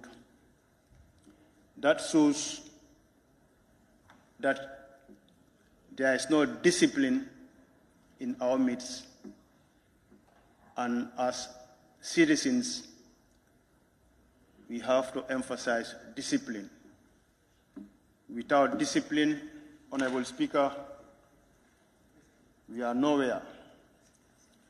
So through you, Honorable Speaker, I'll appeal to each and every driver using the road to exercise patience and be disciplined. You will all agree with me that as National Assembly members, we traveled to other African countries or to other European countries. And we've seen the patience and discipline that they always emphasize when it comes to nationalism. So as a Gambians, I'll advise each and everyone to have patience. Having said that, Honorable Speaker, it's always disheartening as citizens. Honorable Speaker, Ndeban Hospital is a referral hospital situated in Bakau. That's my constituency. And this referral hospital is overwhelmed with patients at the moment. It's very disheartening to visit a hospital or to visit a sick person in a hospital and find out that he or she is admitted on the floor. How can you imagine that? As a medical practitioner, you have a patient, you have nowhere to admit him or her, but on the floor. Where is the hygiene as a medical practitioner? Do you call yourself a professional or a qualified practitioner when it comes to such actions, Honorable Speaker?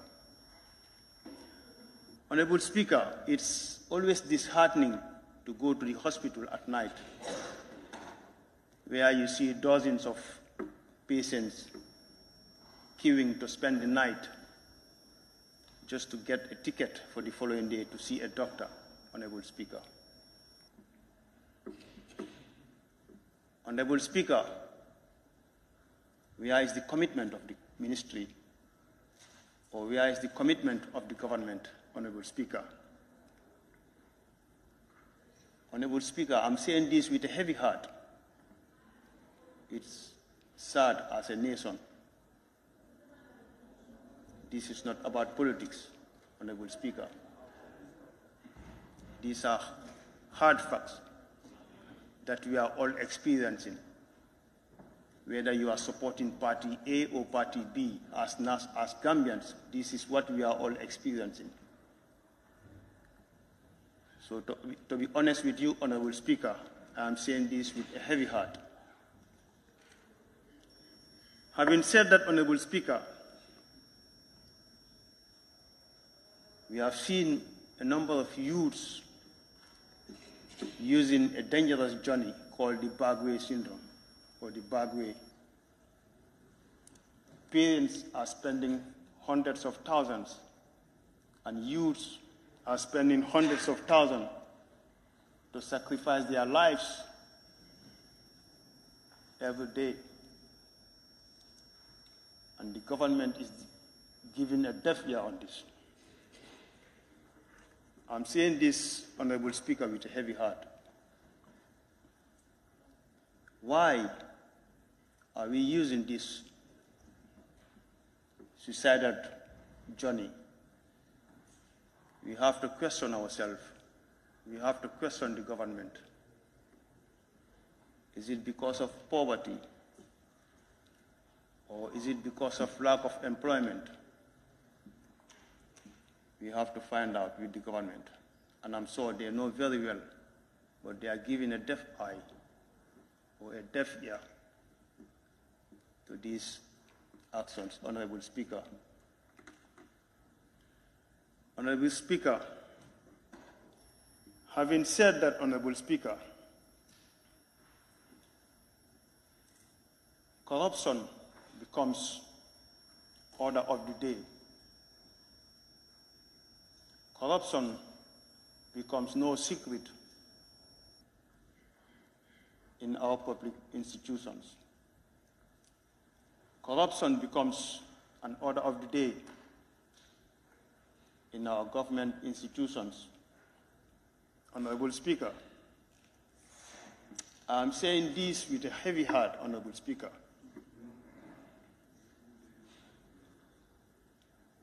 Honorable Speaker, we have seen officials involved in corruption practices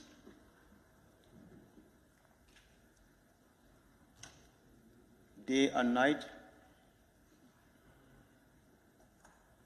Honorable Speaker, this has been revealed by the audit report, and the government is giving a blind eye to it.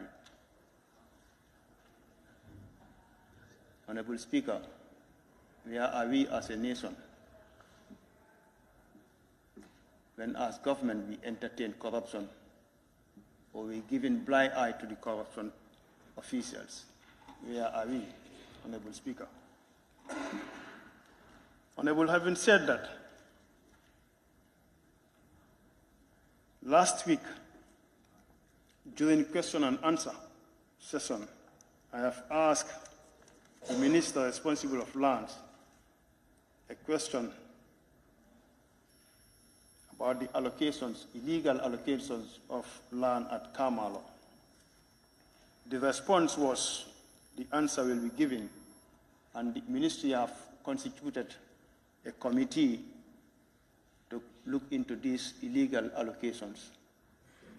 The minister promised to come back or respond within a week, and I'm sure that week have elapsed now. Honorable Speaker, through you, I'll urge the minister that we are still awaiting the answer, because we want to know how those lands are being allocated illegally. Honorable Speaker, having said that,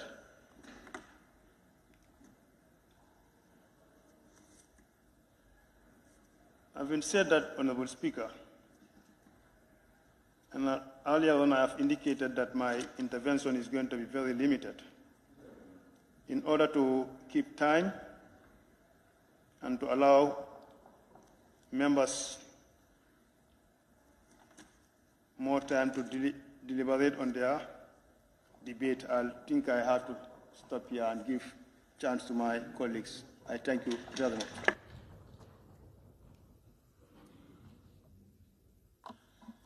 Thank you very much, Honorable Member for Bakau. Honorable members, I think there is need for us to re-energize ourselves. Some others have gone. The time now is 15:10.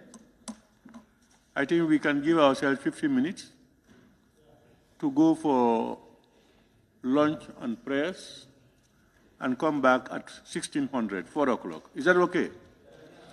Okay, honorable members, the assembly now stands suspended until 1600 hours.